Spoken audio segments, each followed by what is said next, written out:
Hey, Shalom. Shalom. We the GMS New Orleans, here to bring you a live camp. Prior to get started, we want to give infinite honors and prayers to Yahweh, Ba'ashem, Yahushua, Ba'ashem, Kakodash. double honors to the apostles and elders of GMS who taught us his truth. Peace and salutations to the hopeful elect. You Akim, you Akwat, which is your brothers and sisters in the Hebrew that believe. All right, and for this camp lesson that we about to do, we're going to start off dealing with humbling yourself down. All right, being a humble servant of Yahweh Ba'ashem Yahushua, because we ultimately know, like God, being a humble servant of Yahweh Ba'ashem Yahushua, because on the other side of that spectrum is that the Lord, He hates pride. All right, so pride being the opposite of being prideful is the opposite of being humble. All right, and we know that the Lord doesn't deal with pride in any such way, you know.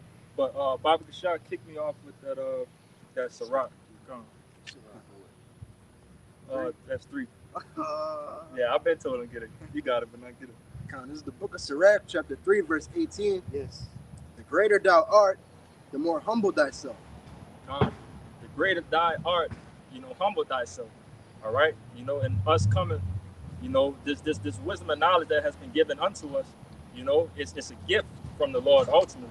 All right, so in no way, shape, or form, that we boast above our brothers, lord over our brothers in any type of way, with the knowledge that the Lord has given us, because the Lord obviously gave everybody their own portion, to grow how they need to grow. And that's just ultimately, it's not being a good brother at the end of the day. All right. And we know that the Lord didn't have to do this. All right. So knowing that the Lord didn't have to do it and he still did it at the end of the day, that should make you humble yourself down. All right. And you can look through the accounts that of Yahweh Shai when he walked, his whole entire walk in that regeneration was being humble. All right. Washing the disciples' feet. In many other matters that happened. The Lord came through and showed himself to be a perfect brother and humbling himself. And again, he didn't have to do that because that is our Lord. All right? You want to say something? Oh, Con. Bobby Shot hit me with the... That's what go ahead. Back in something back up what you said. Con. This is back in Sirach, chapter 3, verse 18. The greater thou art, the more humble thyself. And thou shalt find favor before the Lord. Thou shalt find favor before the Lord. All right, we got elders and apostles that's been pushing in this thing for 20, 30 years. All right, and again, they could have took a higher route and not wanted, not even a higher route. It could have been just a completely disrespectful type of way and just kept that knowledge to themselves.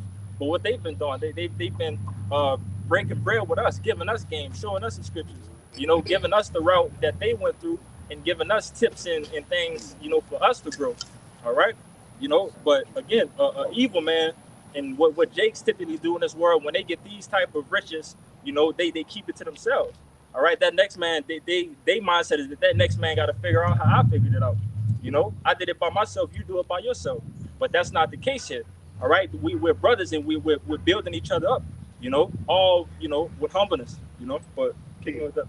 If I can say real quick, because that's like you said earlier, that's the mindset of Yahweh Shai. He could have kept everything to himself. Right. He could keep the kingdom to himself. Right. But he said, I'm gonna share it with y'all.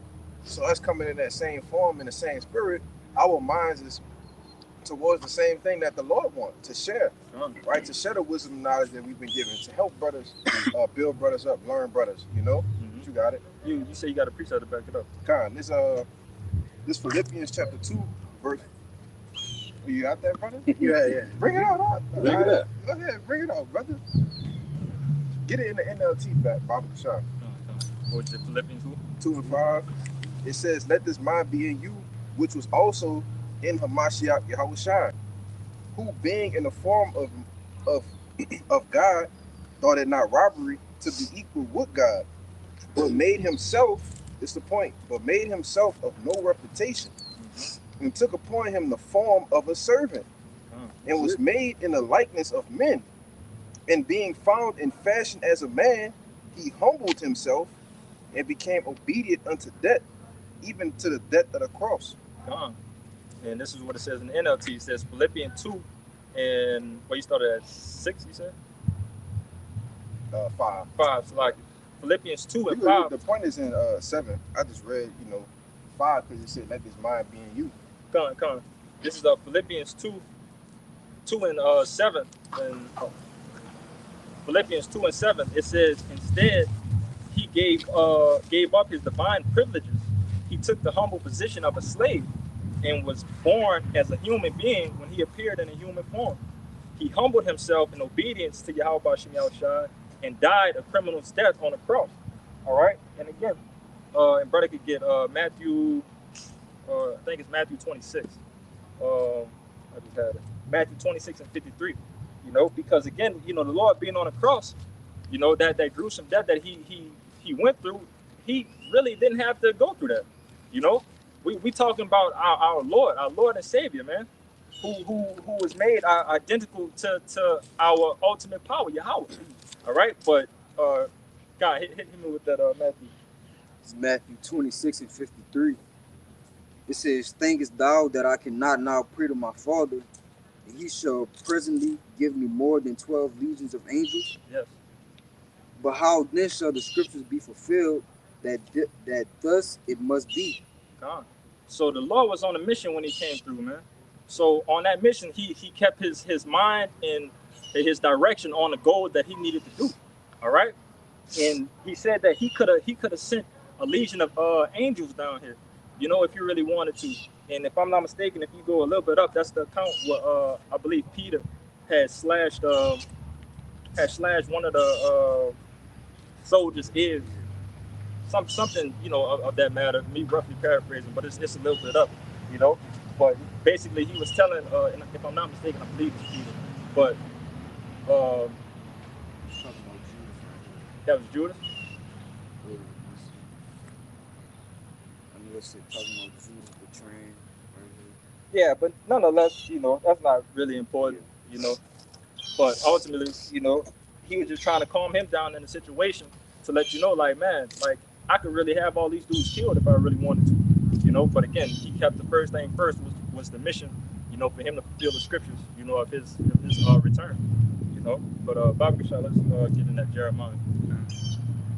This is Jeremiah chapter 9, verse 23. Thus saith the Lord, let not the wise man glory in his wisdom, neither let the mighty man glory in his might. Let not the rich man glory in his riches. That's the first verse? Yes, sir. Kind of. Read it one more time and just stop at the end again. This is Jeremiah chapter 9, verse 23. Thus saith the Lord, let not the wise man glory in his wisdom, neither let the mighty man glory in his might. Let not the rich man glory in his riches. Because ultimately, why? Because it's a gift from the Lord anyway. All right? The Lord gives you that wisdom. The Lord gives you that strength. The Lord gives you that money. If that's your lot for you to grow in that way. It's all of the Lord. So you don't take pride in that in any type of way. All right? We keep going. Verse 24. But let him that glorieth glory in this, that the Lord which exercised loving kindness, judgment, and righteousness in the earth, for in these things I delight, said the Lord. Fine. So we glory in the Lord at the end of the day. All right? Because we know that these gifts, could be taken away at any moment. All right? Any moment, all this could be crashing down. The Lord could get rid of you if he wanted to. So while he's giving you these gifts, he's giving you this opportunity to serve him. You give all praises to the Lord. All right? Come. But if you want to boast in anything, again, what was the point of that precept, man? You boast into the Lord, man. All right? But any brothers got precepts? You can get it real quick. Right there. This is Proverbs. This is Proverbs chapter 18, verse 12. Before destruction, the heart of a man is haughty, and before honor is humility. So just backing up the point, it's an honor, like the brother went into, for the Lord to die for our sins. So he was humble in that point, Yeah. And just like he was saying, the Lord could take away what he give us.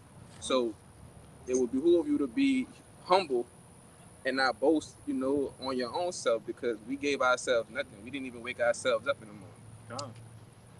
You want to say Yeah, that? if I could see, because Yahweh Shai, he was imagine being the son of the Most High, Yep. and then having to be ridiculed by these people, put on a cross, crucified by these people, man.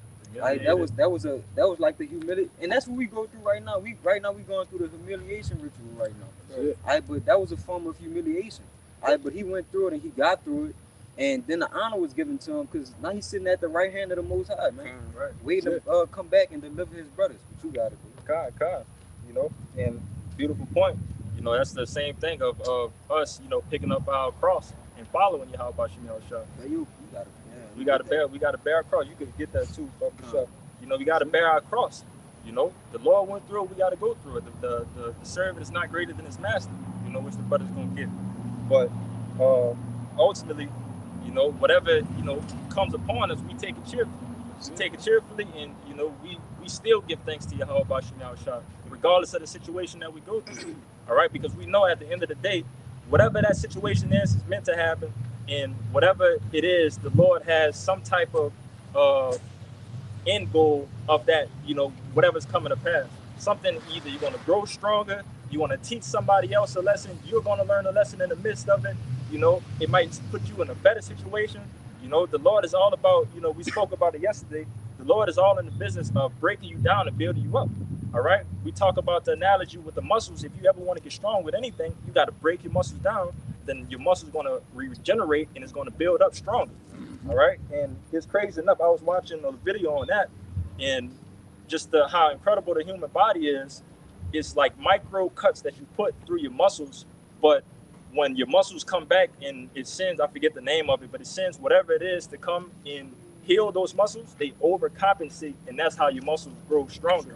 They don't put just enough to heal it. They put more than enough for you to get stronger. And that's what the Lord does to us, But you got your precept, Tazza. Okay. Galatians chapter 6 and verse 3 says, "For if a man think himself to be something when he is nothing, he deceives himself."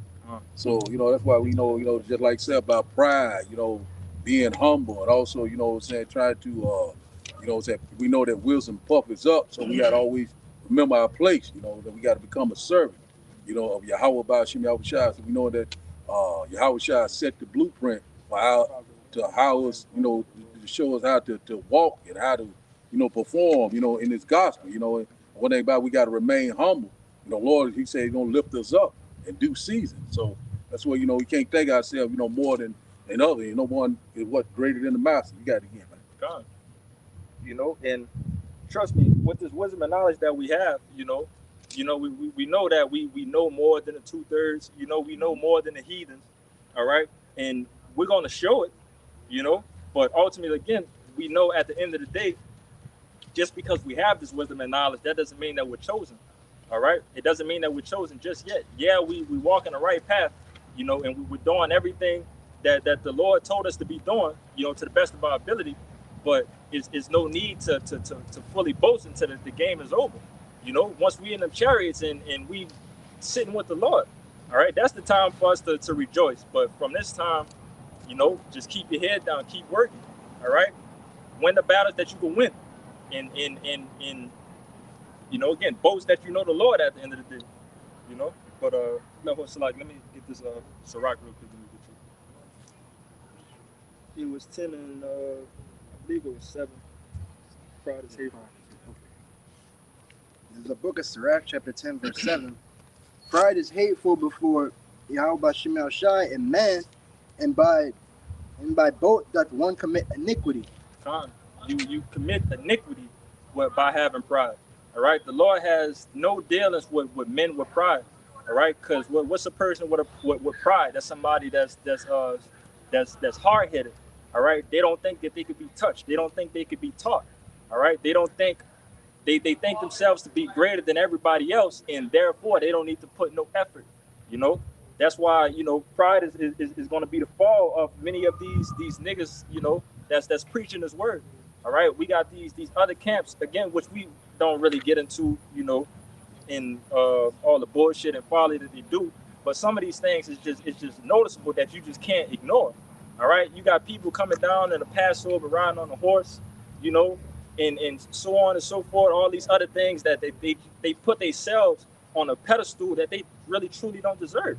All right, the Lord tells us that our righteousness is filthy rags. All right, so if we know that our righteousness is filthy rags, what makes you think that you're supposed to ride in any type of holy event, you know, according to the scriptures, on a horse for you to be higher than everybody else? You know, like you coming through like you the king of Israel, you know, and it just doesn't make sense. All right, that's why the Lord definitely got to put 2/3 of you niggas down.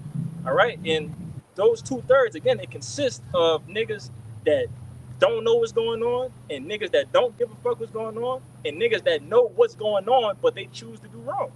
You know, and that's why they need to be put down.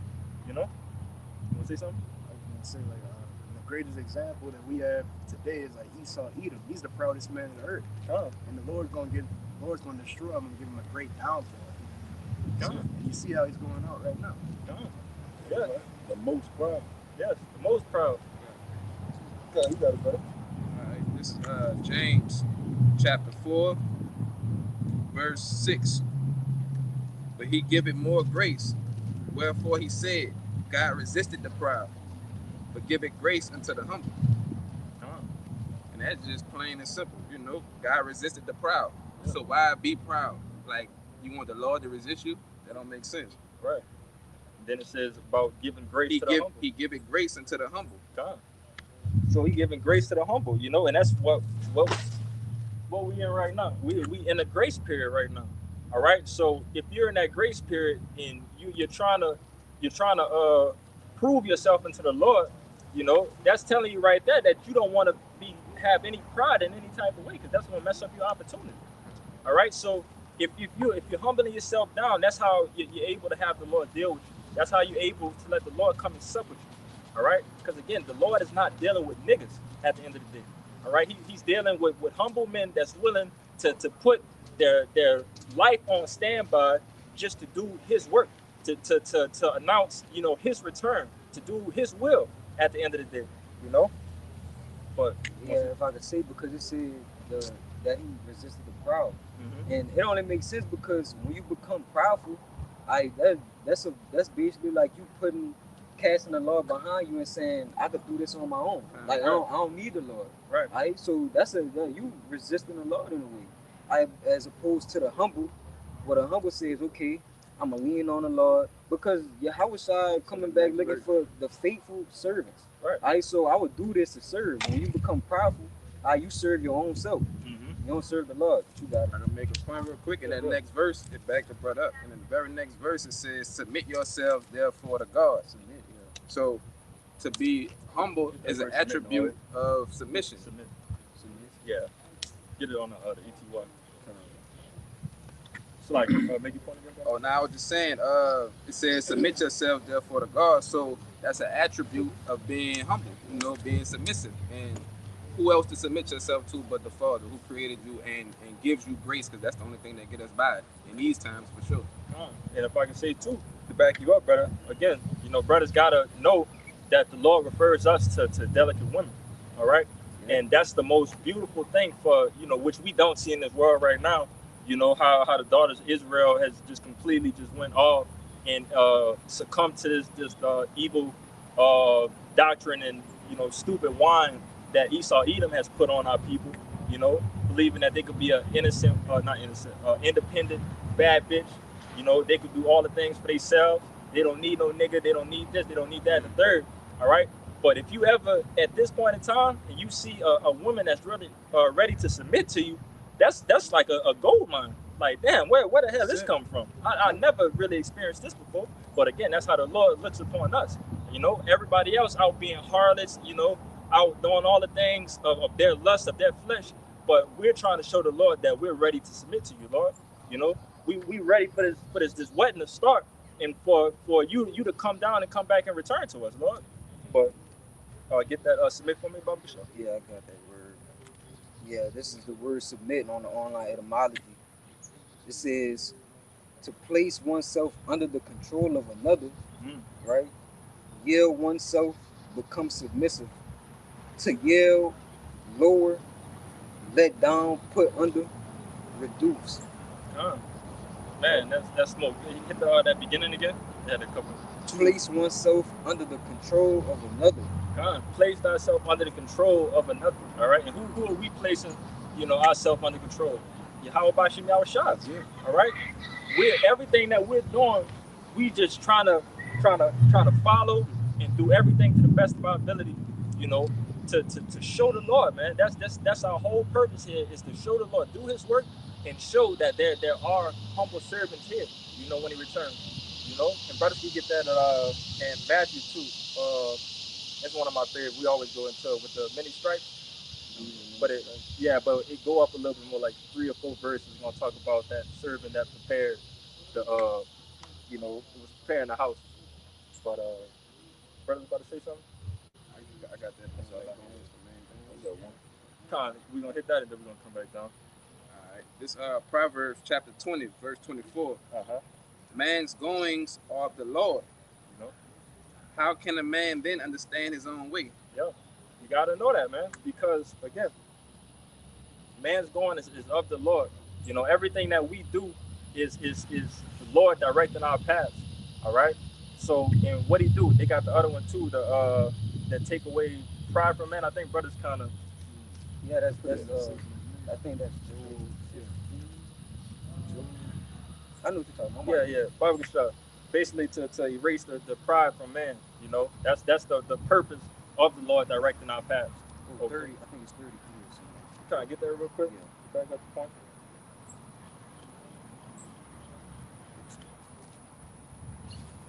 It's 33 and 15. Yeah, I had it. Yeah. I got to put I got it. Go ahead. this is for go ahead, brother. This is Job 33 and 15. I'll start at 14. It says, for the Most High speak it once, yet twice, yet man perceiveth it not. In a dream and a vision of the night, when deep sleep falleth upon men, and slumberings upon the bed, then He openeth the ears of men and sealeth their instruction, that He may withdraw man from his purpose and hide pride from man. God, to hide pride from man. There go that word pride again. All right, but what that's going into is that's how you move on your everyday life. Believe it or not, But it's thus saith the Lord in the scriptures. All right, when you go to sleep, the Lord put those directions in your head and everything that you're going to do the next day. All right, that's going to either on a good note, keep you alive for the entire day. You're going to walk around and do all the things and avoid death, avoid stupid situations, or it might be on a worst case scenario that you may walk into your death. Because the Lord, he controls both sides of the spectrum. He controls life and He controls death. All right. So again, that's something you got to know. But the Lord does that to erase pride. What brother just said, because how would Jake feel knowing that they had that self-control, that self what's the word? It's like Self-will. Free will. That's the word. Yeah. Free will. If Jake had free will, man, there'd be some big-headed niggas around here to know that they don't need the Lord, and that doesn't make sense because the Lord telling us to call on Him, run to that strong tower, do everything,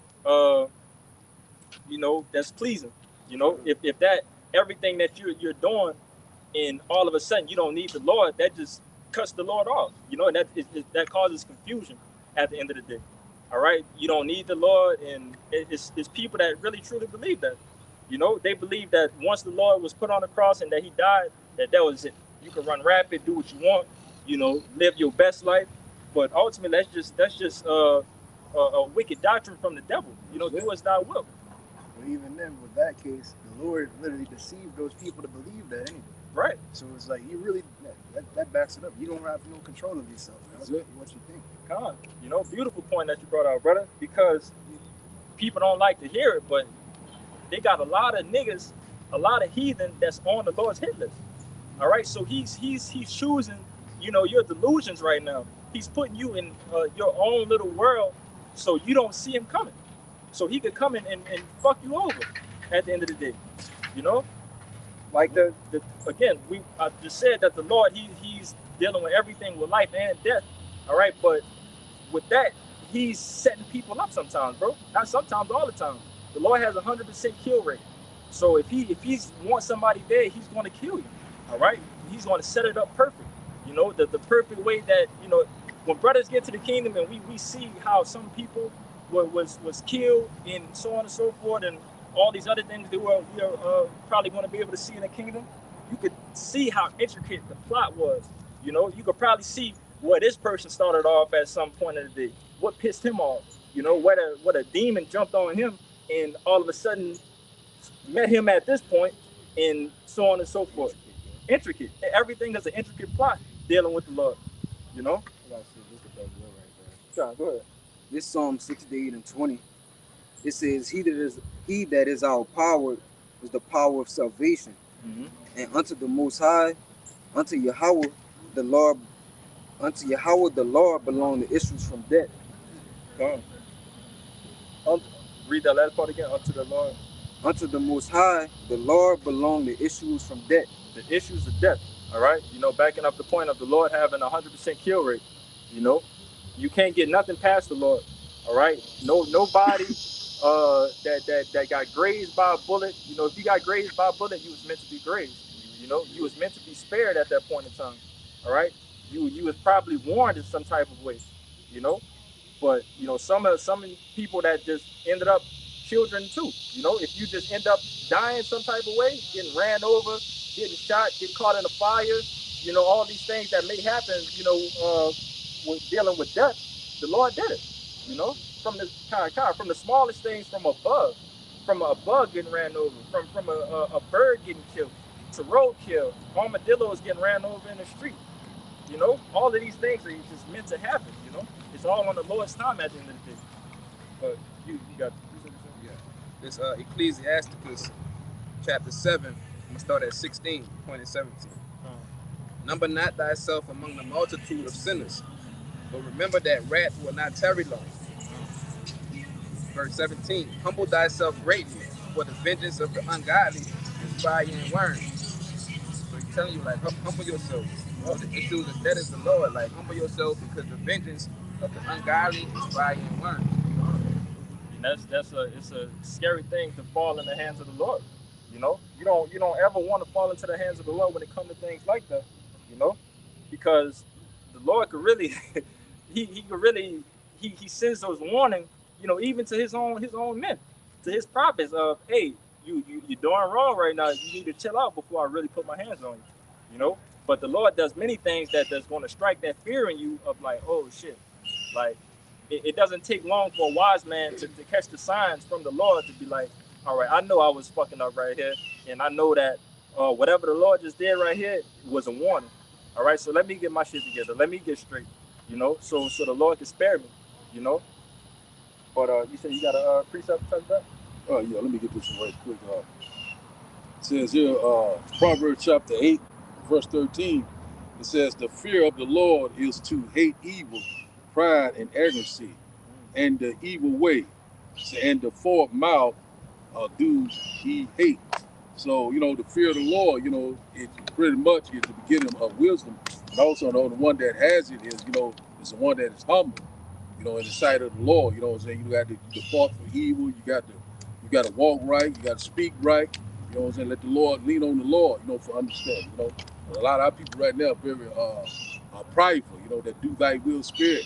You know, they don't fear the Lord. The only one that fear the Lord is the humble. You got it, man. God, again, like the brother just said, only the humble is the only people that fear the Lord. That's it. All right. And what is the fear according to the scriptures? You know, fear is following the law, statutes, commandments to the best of your ability, and also that fear is the beginning of His love. All right. So if you want to show the Lord that you love Him, you know, show that fear. You know, we just went into that word of submit. You know, to lower yourself. You know, that's how you show the Lord that you love Him. You submit to Him. You follow everything that He's telling you to do. You're following your Lord's will at the end of the day.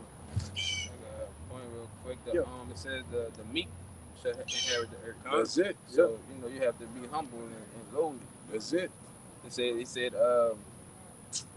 you can't inherit the kingdom unless you be transformed, as children. So children don't have pride. They can't have pride. They know they have people that's over them, parents that provide and protect and provide shelter and all this. And so how much more us to the Lord, Con. And I believe what you talk about, that's the account with Nicodemus. I could get the precept. Yeah. I believe it's with Nicodemus because he didn't understand that parable that the Lord said, you have to be reborn. It's Matthew chapter 18, verse 3. And said, verily I say unto you, except ye be converted and become as little children, ye shall not enter into the kingdom of heaven. Wait, where you at again? Matthew chapter 18, verse 3. 18 and 3? Yeah. I can go. No, that's it. Read it again, Barbershop. I can go up 2 more verses. Matthew chapter 18, verse 1. At the same time came the disciples unto Yahushua, saying, who is the greatest in the kingdom of heaven? Mm-hmm. And Yahushua called a little child unto him and set him in the midst of them. Chapter 18, verse 3. And said, verily I say unto you, except ye be converted and become as little children, ye shall not enter into the kingdom of heaven. Yep. I'm gonna go down another verse, verse 4. Whosoever therefore shall humble himself as the little child, the same is greatest in the kingdom of heaven. Read one more, read 5. Verse 5. And whoso shall receive one such little child in the name receiveth me. But again, the point was for you to humble yourself down as a little child. All right, because again, you was going into the children at that early age, they're obedient. All right, they're obedient because they know nothing else. They don't know how to go off. They at the stage where they don't really know how to lie yet. All of these things, all they know is what to do, and they be willingly wanting to do it. Naturally submissive. Yes, brother. But pure innocence. Pure innocence. Yeah. It ain't till they get older and have learned all these wicked things and wicked doctrines and what they see at school, what they see on TV, what they hear on music that start making them go off. Right. Then they start having their mind rebuilt by the things of the world.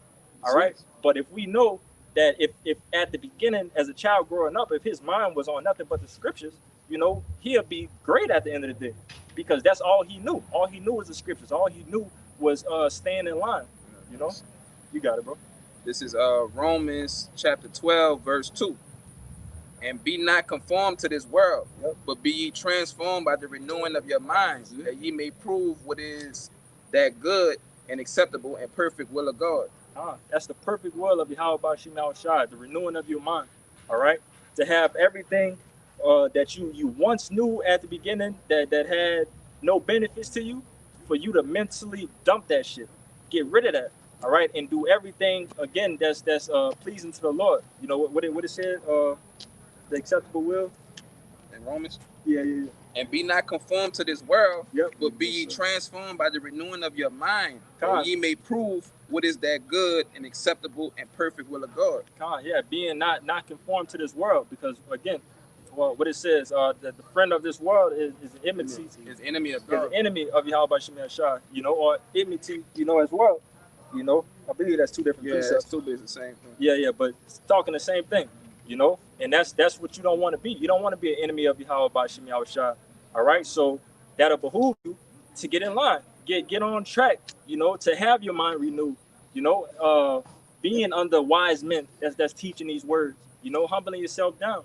Because again, you can see different accounts, even ourselves, that men that still believe that they know more than the elders and apostles. These men can't teach me nothing. Why would I listen to them? All right, or even in the other situations that it's older men that they can't take younger men having the wisdom, knowledge, and understanding. You too young. Why am I supposed to be learning from you? I'm your elder. But that's not the case, Just because you're older than me, that doesn't mean anything. All right? Spiritually, I'm older than you. I've been in this truth. I've been taught these things from my elders and apostles. I know this word, But, some niggas just don't get it, man. God, let me see. You got something? Yeah, go ahead, Banana. Come back down. Just kind of backing up the point, us receiving a word, like we have to. You kind of made a point earlier about renewing our minds and like kind of taking out all the stuff that's in the world. Yeah, brain dumping. Yeah, this kind of backs it up. This is 1 Peter 2:2. As newborn babes desire the sincere milk of the word that ye may grow thereby. Okay. Basically, we got to go and humble ourselves and become as little children unto the Lord. Just have a fresh canvas for the Lord to go and instill his wisdom onto us. Hold Proverbs 16 and 25. But you know, that sincere milk, you know, that the brother went into, you know, that's how you grow in the scriptures. You know, that's basically the basics. All right, knowing of the basics. But many people in the world, you know, these Bible scholars and everything, they don't even have the basics. All right, and that's how you grow. You know how you don't have the necessities for you to be able to become a wise man. You know, like you want to get straight to the meat of the matter of things, but you don't want to start, you know, where everybody else starts.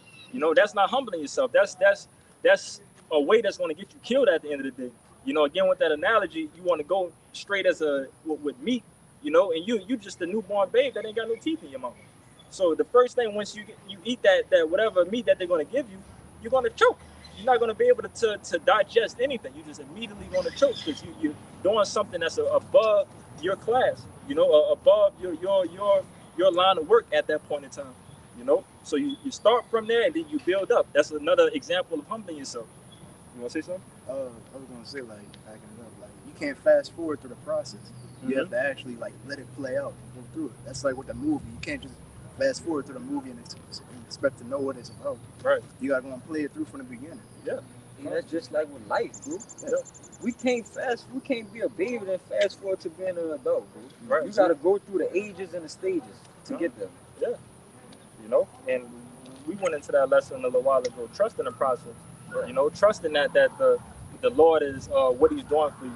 You know, He's giving you this milk. You know, He's feeding you bit by bit. You know, from the elders and apostles, which they do. You know, they don't just, whenever we go through our teachings and our learnings from the elders and apostles, they don't just throw something to knock us over the head immediately. You know, they've been building us up through the scriptures that, okay, when we see it, it's like, oh, okay, I can refer to this. I can refer to that. All right, all of these things that's being spoken of, you know, I have a little bit of knowledge of what's going on with it. So it's not going to bust me in my head and it's not going to make me choke when I try to digest it. All right, I've already been practicing with these things, you know. But you said you got a precept? Yeah. This Ecclesiasticus chapter 3. I'm gonna start at 17. The point is in 21 though. This Ecclesiastes chapter 3, verse 17. My son, go on with thy business in meekness, so shalt thou be beloved of him that is approved. So like, go ahead, read it again. My son, go on with meekness. My son, go on with thy business in meekness. So shalt thou be beloved of him that is approved. God, you know, that meekness, you know, another example of humbling yourself down, another way of submission, you know, like you said, the meek shall inherit the earth, you know. So that's how you read the last part again. So shalt thou be beloved of him that is approved. God, that thou should be loved of him that is approved. All right. And all we're trying to do is just please Yahweh Shema Shai at the end of the day, man. All right, so he's given us a play-by-play, step-by-step booklet of what you need to do to please him. All right, and that's plain and simple. That's all the scriptures is. Well, it's that along with history and so on and so forth. But it's a manual. It's a Israelite, you so-called Negroes, Latinos, and Native Americans. It's a Israelite manual of how to carry yourself. You know, knowing the history of things and how to please the Lord. That's it. But go ahead. Verse 18, the greater thou art, the more humble thyself, and thou shalt find favor before the Lord. Kind of came out again. Yeah, you just started one up high. Yeah. Verse 19, many are in high place and of renown, but the mysteries are revealed unto the meek. God, the mysteries are revealed unto the meek. All right. Again, I mentioned earlier, that's how you get the Lord to sup with you. Because the Lord is not supping with a prideful nigga. He's not going to teach you anything. All right, he's not going to sup with you and give you no type of wisdom, knowledge, and understanding. All right, but if you humble yourself down, you meek, and what it says, when he knock on that door and you open up to him in your mind, you know, then he's going to sup with you and give you everything that you need to know. You know, Verse 20. For the power of the Lord is great, and he is honored of the lowly. So like, where you at again? So like, Ecclesiastes chapter 3, verse 20. Let me see real quick. I want to see it in another version. Read it again. Ecclesiastes chapter 3, verse 20. For the power of the Lord is great, and he is honored of the lowly. God, he is the power of the Lord is great, and he's honored of the lowly. All right. So this is the perfect time to be that lowly. You know, you've never probably heard that ever in your life. To be low, to be humble, you know, to be a good servant, you know, that's the meaning of life right now. All right, not to be, you know, a millionaire, billionaire, you know, or running this and that and the third, you know, generational wealth, starting this business, starting this and that, you know, all of these things that have nothing profitable behind it. All right, but being a servant, being a brother, you know, doing all of these things, this is the best thing that you can ever be doing on this planet Earth right now. You know, until the Lord comes, you know. You got more? Yeah, and this is the last one. Verse 21. Seek not out things that are too hard for thee, neither search the things that are above thy strength. Come. Yeah. Seek nothing. Read that. Seek nothing above your strength. Read that again. Ecclesiastes chapter 3, verse 21. Seek not out things that are too hard for thee, neither search the things that are above thy strength. Come. You know, you don't. At that point in time, you don't need to know it. All right. So that's plain and simple. You're seeking things that's above your pay grade at the end of the day. All right. Stick to what you're learning. Stick to what you know, and you build in that way. You build and you do everything step by step. You don't just jump, like the brother said. You don't just jump straight to the end of things. You know, because now you don't know what happened all through this. You know, through the prior things that you've probably seen. It's a process. You want to say something? I'm gonna say, like, I think others and elders used to say this before, like, try not to be too deep, just be one deep. Yeah, that's beautiful. You know, try not to be too deep. Or you say it again? Yeah, try not to be too deep, just be one deep. Yeah. What they got the what is this, an acronym when it's I believe it's called an acronym, but keep it simple, stupid? Yeah, KISS. yeah. KISS method. Yeah, the KISS method. Keep it simple. All right. That's the business that we in right now. So all right. make it plain. Make it plain upon tables. You know that they may read it could run. You know, Bobby Shaw, get that. That's it. Yeah. I got one too. Con. But damn, That's it. I lost my train of thought. Trying to speak it up on that point. Yeah, get that that's gonna spark it back up again. Con. Yes, brother. I know it. Once I hear that precept, it's gonna bring it back. This Habakkuk 2:2, straight to the point. And the Lord Yahweh answered me and said, write the vision and make it plain upon tables, that he may run that readeth it. God, make it plain upon tables. Like the brother said, you're not trying to be too deep in this thing. All right. So with the simplicity of things, you know, that's the basics. That's the foundation. All right. That's how you build up with things. We've been talking about that building.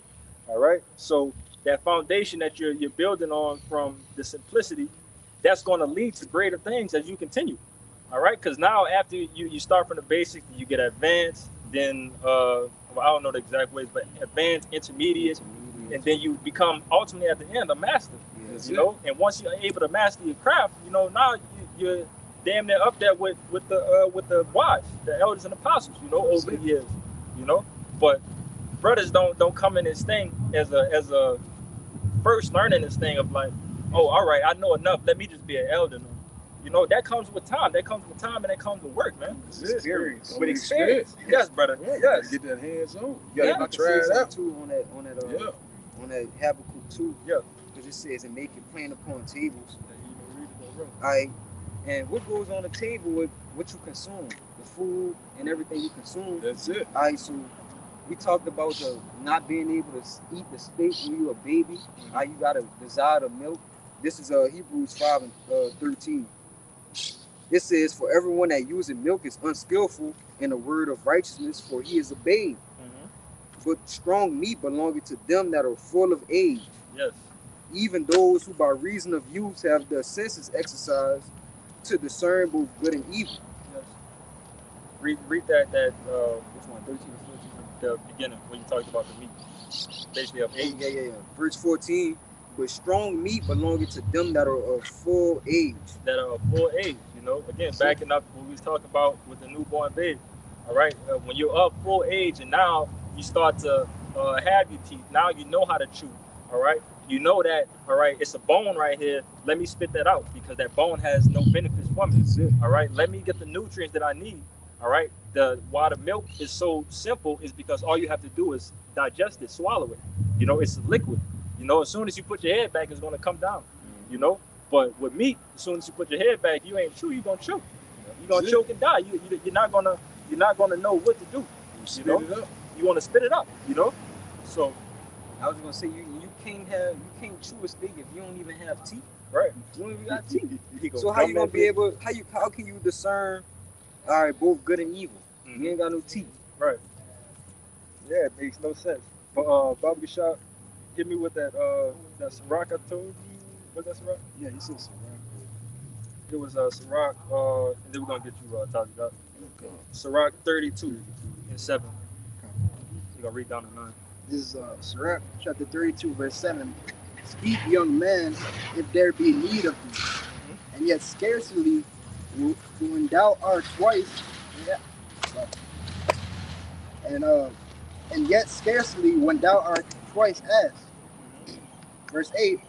Let thy speech be short, comprehending much in few words. Stop right there. So, comprehending much in few words. All right. So when you're in the surroundings of your teachers, your elders and apostles, you know, the older brothers that have that wisdom and knowledge. All right. You're trying to listen more. You're trying to comprehend more. All right. Not trying to be combative. Not trying to show yourself that you know more, or you show that you're on the same level as them, and you know that you could do it too. No, the point of being a student, of being a servant, is that you have to listen. All right. They got a little bit more in there. Back in Sirach 32, verse 8. Let thy speech be short, comprehending much in few words. Be as one that knoweth, and yet holdeth his tongue. Hit 9. Verse 9. If thou be among great men, make not thyself equal with them. And when ancient men are in place, use not many words. Yeah. So again, another form of humbling yourself down. All right. If the elders and apostles was to come down here any type of way, when they speaking and they teaching about something, it's not really much I want to say. I want to hear these things so I can take in the information, so I can grow, with the information that you give me. All right. Tell me more. I want to sit here and listen. All right. That's the position that you want to be in, But let me get Tazi document. You got it, Tazi document. Okay. 1 Corinthians chapter 15 and verse 58. It says, therefore, my beloved brethren, be ye steadfast, unmovable, always abounding in the work of the Lord. For as so much as ye know that your labor is not in vain in the Lord. So, that's what we got to do. Remain humble, stay, steadfast, constantly endure. Your labor love, this gospel is not in vain. Even though we might be in a Lord's state right now, might be going through certain things, but, we're going through those levels of adversity, So don't think it's a strange thing when you're going through something. The Lord, your labor love is not in vain. The Lord's constantly, increasing us, constantly building us up to that fine goal, that's what we're going to become, the elect. And also, Yasser, the Prince of the Power, we're getting close to that. We're getting ready to go through a transformation. So that's where we at right now. So the Lord is constantly, is increasing us, feeding us with this wisdom and this knowledge. So it's what we can grow by. That's what we're constantly doing, growing. Coming in them fine men to go. You got it, man. You got it, man. Thank you. You got it, brother. Yeah, this James 1. This James 1 and 19. It says, "Wherefore, my beloved brethren, let every man be swift to hear, slow to speak, slow to wrath." And that's why we got 2 ears and 1 mouth, man. Yeah. We need to listen more than we speak. Definitely. You know, plain and simple. You know, so you got your mind. This just backing up kind of both points, you know. Concerning the elders, we got to be humble when receiving this knowledge, you know, from a man that's over you. This is Ecclesiasticus 6:34. It says, "Stand in the multitude of the elders and cleave unto him that is wise." So in order to receive and learn, you know, you got to keep your mouth quiet. You can't think yourself above another man. You know, you got to stand there and listen and be able to receive. Let me go to back up that point. Is where you at?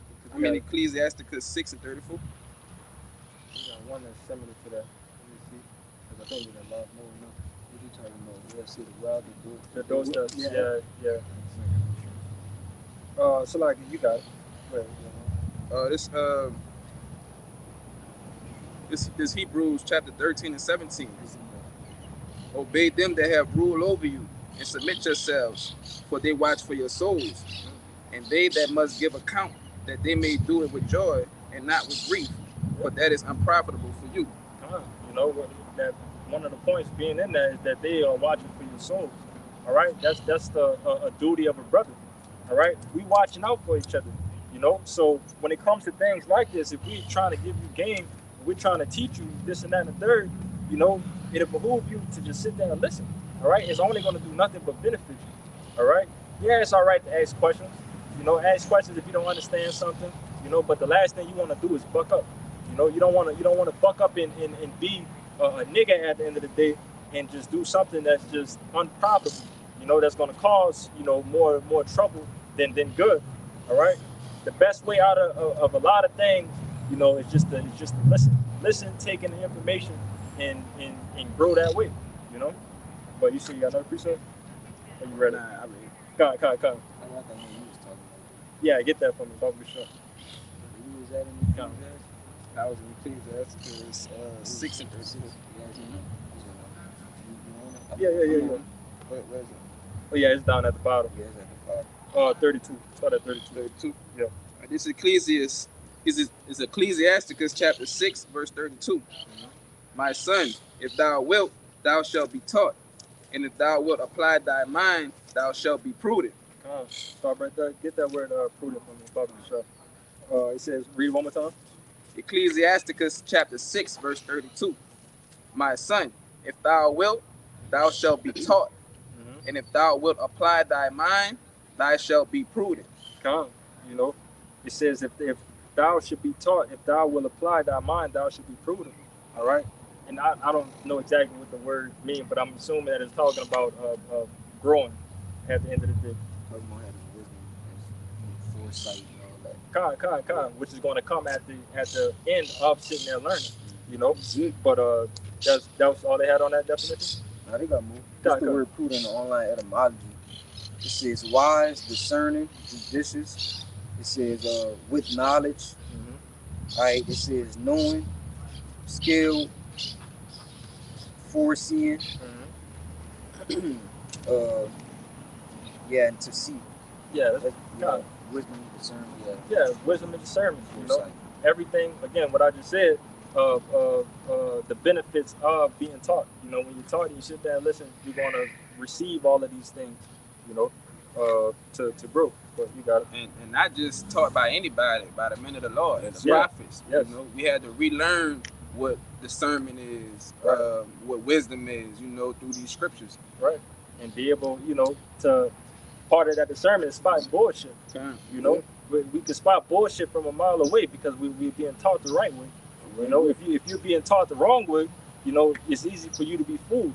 You know, for somebody to take over your mind, and that's the last thing you want. You don't want a 2/3 nigga to hijack your mind and having you bugged out. You know, and now you believe in this and you believe in all these other doctrines. You know, you believing in these other gods. You know, and that's going to lead to your death at the end of the day. But, go ahead. You had a point, brother? Hey, go ahead. You go ahead. It's Ecclesiasticus chapter 6, verse 33. "If thou love to hear, thou shalt receive understanding. And if thou bow thine ear, thou shalt be wise. Con, claim. You can keep going. Verse 34. Stand in the multitude of the elders and cleave unto him that is wise. Con, cleave unto him that is wise. That's it. You know, that's a heavy point right there. All right. If you cleave into somebody, you know, you stand by their side. You're doing everything to the best of your ability to hold on to whatever they're teaching. All right. And that's how you want to be in this truth. You know, you don't want to be that dumbass that's just gonna walk away because you don't want to hear no more. You don't want to you don't want to learn no more. You know, that point in time that you're done with learning is going to be the start of your downfall. All right, because this truth you're going to constantly learn more and more and more. The elders and apostles, they always tell us these things, man. They've been in this thing so long, but they're still learning new shit. They're still learning more things. This is like a rabbit hole that just gets deeper and deeper and deeper with information. All right, a never ending, you know, and we're going to continue to learn more and more, even when we get to the kingdom. We're going to learn more and more and more, you know, from our Lord personally, you know. But I guess so. Con, we got a little bit more. Yeah. Verse 35. Be willing to hear every godly discourse, and let not the parables of understanding escape thee. Verse 36. If thou seest a man of understanding, get thee betimes unto him. Yeah. And let thy foot wear the steps of his door. Con, with the footsteps, let's read that part again. Verse 36. And if thou seest a man of understanding, get thee betimes unto him, and let thy foot wear the steps of his door. Con, this is what it says in the GNT. This is Sirach 6 and 36 in the GNT. It says, if you find someone with understanding, get up early to call on him, wear out his doorsteps with your visits. Devote all your time to studying the Lord's commands and thinking about them. He will give you the insight, wisdom you are looking for. All right, because obviously we know that the Lord deals with men. You're not going to have this. You're not going to learn this from nobody. You know, you're not going to learn these things on your own will.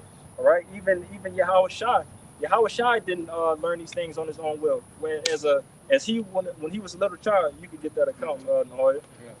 Con. He was in the temples asking questions. You know, he was learning things. All right, but you see, yeah, this Romans chapter 10 verse 15. And how shall they preach except they be sent? There you go. As it is written, how beautiful are the feet of them that preach the gospel of peace and bring glad tidings of good things. Con. But the point was, how shall they preach except they be sent?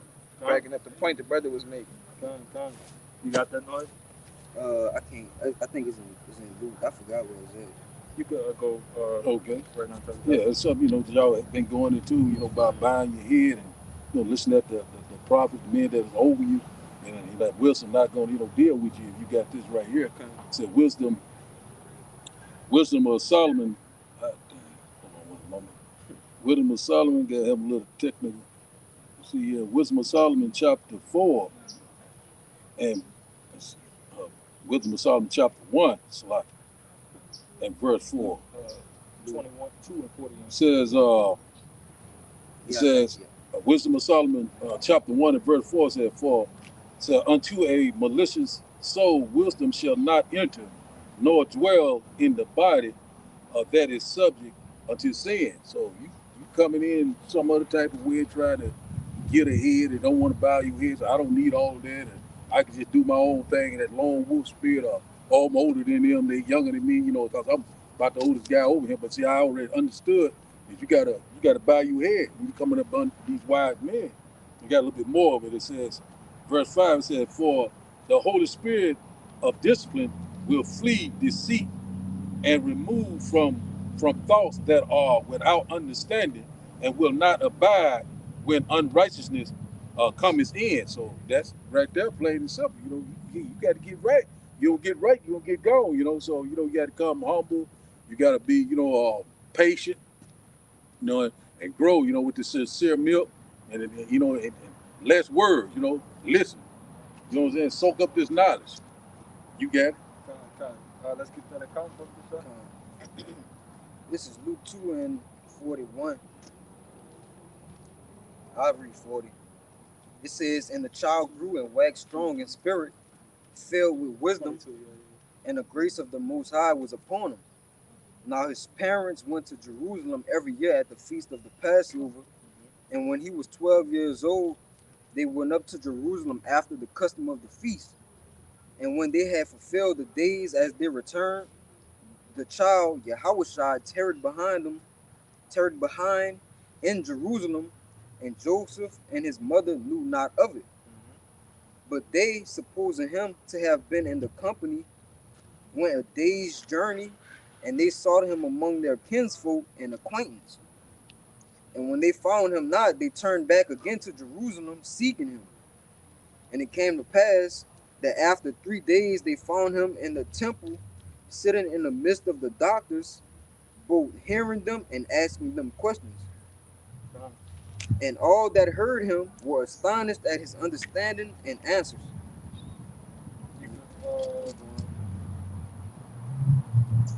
Yeah, read the 49. Verse 48.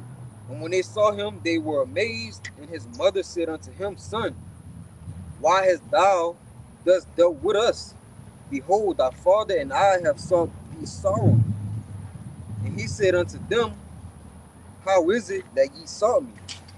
Wish ye not that I must be about my father's business? So at 12 years old, Yahushua was in the temples, asking questions and learning, and they was astonished. This is a 12-year-old boy that's understanding this information and is rebuttaling us, asking more things to learn more. And this was on a count of 3 days. Yahushua says Yahushua was missing for 3 days, in the midst of the doctors, pretty much the elders and apostles, learning, the scriptures, But what I had some going. Yeah, get the mark for me, Barbara Show. But no, it's like just to finish this point right here, that's we got examples for a reason in the scriptures. All right, of why you need to, sit down and get understanding. Yahushua be an example here. And you got many more in the scriptures that you got men that's sitting there that's learning. All right, so again, you can't do this thing by yourself at the end of the day. You gotta really push that point in, But give me that, Mark.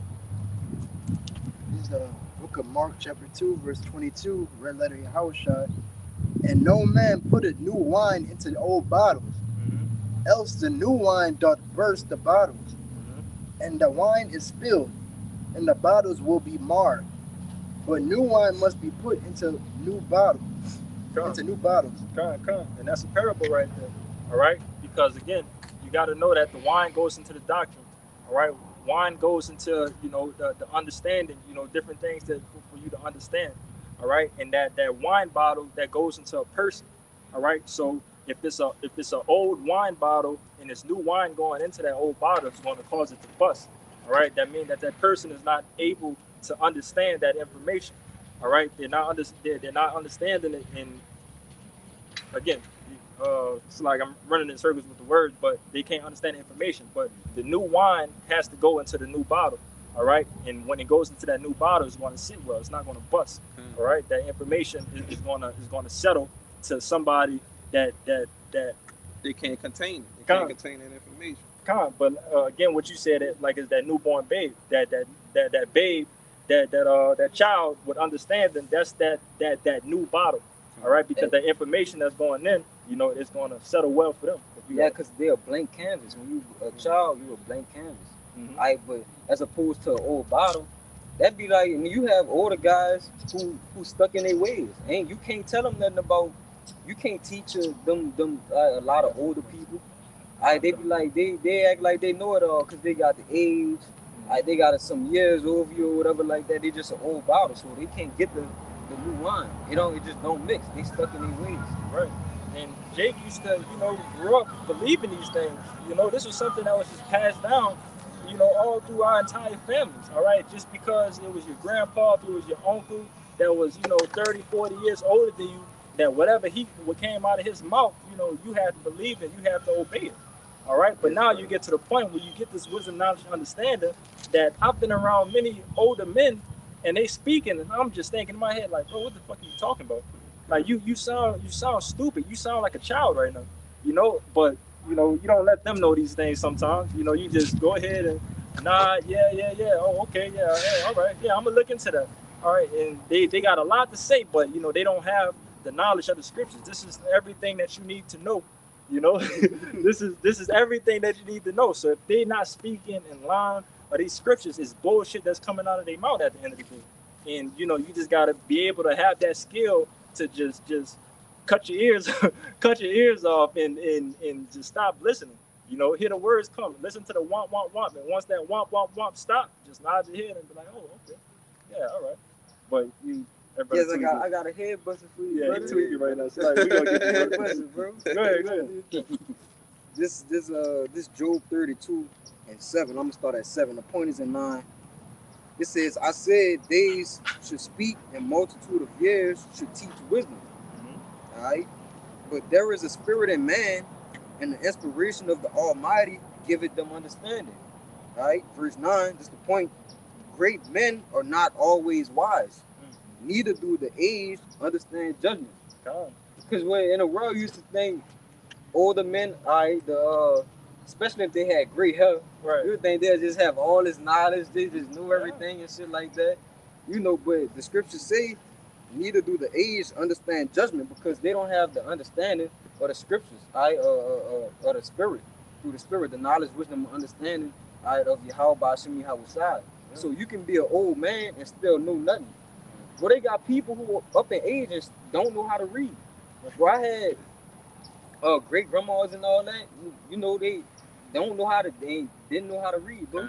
So just your age don't make you wise or smart.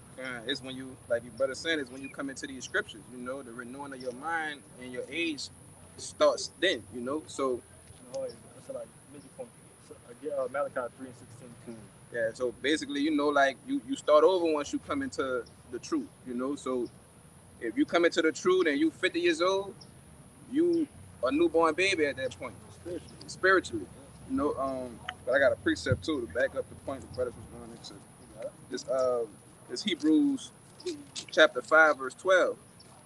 For when for the time ye ought to be teachers, ye have need that one teach you again, which be the first principles of the oracles of God, and are become such as have need of milk, and not of strong meat. Verse 13, for everyone that useth milk is unskillful in the word of righteousness, for he is a babe. Verse, it came out again. Yeah, Hebrews 5:13. Hebrews verse 14, for strong meat belongeth to them that are full age, and those who by reason of use have their senses exercised to discern both good and evil. So, you know, just bringing out the point again, like the brother said, he brought it out earlier, but it backs up the precepts he brought out. You know, you gotta start over. But you gotta have your senses exercised. But with the knowledge and wisdom and understanding of the scriptures, because outside of that, you don't really know nothing. Right. Get that Malachi from there. We're gonna come back down. This Malachi 3:16. Then they that feared the Lord, Yahweh speak often one to another, and the Lord hearkened and heard it, and a book of remembrance was written before him for them that feared the Lord, and that thought upon his name. You read all of it to him. And they shall be mine, said the Lord of hosts, in that day when I make up my jewels, and I will spare them as a man spared his own son that served him. Then shall ye return and discern between the righteous and the wicked, between him that serveth the Most High and him that serveth him not. All right, and that's that book of remembrance. This book right here, the book of remembrance, you know, that the elders and apostles that they wrote, you know, through the inspiration of Yahweh Ba'ashem Yahweh Shai. All right, but this book alone gives us those spiritual powers to be able to discern what it said at the end. It says, between him that serveth, I'm just reading from the top. Then shall ye return and discern between the righteous and the wicked, between him that serveth the Most High and him that serveth him not. You know, and again, what I just mentioned with the spiritual powers, the Lord has given us, you know, spiritual powers on lower levels, you would say, you know, not like Superman, type things, but you know, the understanding. All right, the understanding that we have in the scriptures sets us apart so far away from a lot of people in this world. All right, and we have the power, you know, obviously given from Yahweh Shem Shah to use these things to be able to maneuver. All right, to spot bullshit. You know, that's a gift in itself of being able to spot bullshit that's coming out of somebody's mouth. All right, and that comes from the word. All right, that comes from the scriptures. All right, that's why, you know, brothers gonna constantly tell you, man, you got to get in this book. You know, you got to get in this book to build yourself up. All right, because the moment, again, if you're not building yourself up, you're going to be fooled, man. You're going to be fooled of what's going on around this world, and you're going to be taken by this world. And once you're taken by this world, it's over. All right. So again, we're calling in for the elect. You know, first and foremost, we're trying to seal that number. All right, but you know, that's who this for. You know, the 2/3 of our people, they're not gonna listen to it. All right, and it's damn sure not for the heathen. All right, but we know, you know, we're trying to bring everything back in, man, to get out of here. You know, give the word out to who needs it right now, so the Lord can seal it and again make His return and come back and destroy this bitch.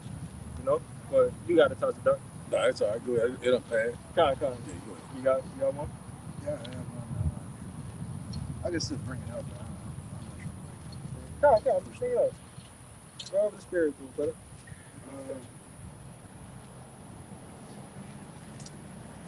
It's 1 Corinthians chapter 3, verse 18.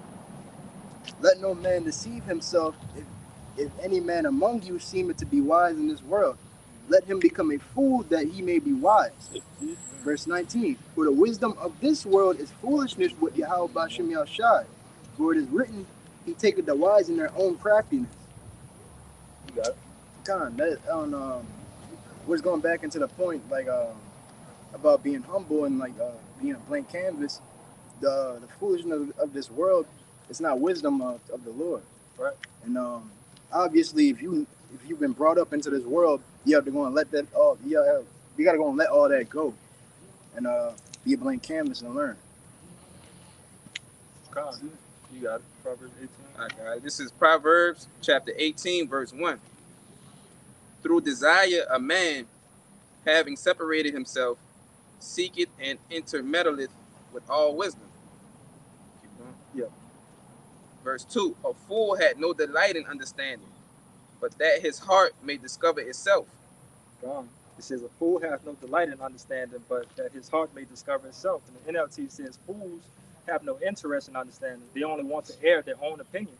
All right? And that's, again, if you don't have this wisdom, knowledge, and understanding, man, you're a fool. All right? Plain and simple. You know? If you're a dumbass, you know, so nothing out of your mouth would be anything profitable to my salvation. To tell you the truth, I don't want to hear it. All right? You know, I'll be nice to you and let you speak, you know, but when it comes to you know, serious matters, you know, I that's all I want to hear at this point in time, you know, because we're coming at the time where the clock's ticking down, you know, and prophecy is just jumping off the page, you know, and Jake is trying to do everything for ourselves, you know, speaking for all bros, we're trying to do things for ourselves to better our chances of being chosen by Yahweh Bashem Yahushua, you know. But brother got precept? Let me see. Go. Get Proverbs 16 and 25. This is Proverbs chapter 16, verse 25. There is a way that seemeth right unto a man, but the end thereof are the ways of death. You know, that alone, again, why the Lord takes, you know, those thoughts away from you, you know, that you're not supposed to believe in that I'm losing the word again. Free will. Yeah. You know, knocking us away from that free will, because the things that Jacob have in their mind will ultimately just put him to death at the end of the day. You know, it has no profit. It's not profitable in any type of way. You know, but Carl, you got it. This is This is Jeremiah going into, bro, we don't have free will. That'll lead you to destruction for sure. We need the Lord to guide our steps. All right, it says, Jeremiah 10:23. Oh Lord, I know that the way of a man is not in himself. It is not in man that walketh to direct his steps. Like, if we did that, we'll be going off all the time. Verse 24, O Lord, correct me, but with judgment, not in thy anger, lest thou bring me to nothing. Read it one more time. I'm gonna start back up again. Jeremiah 10, verse 23.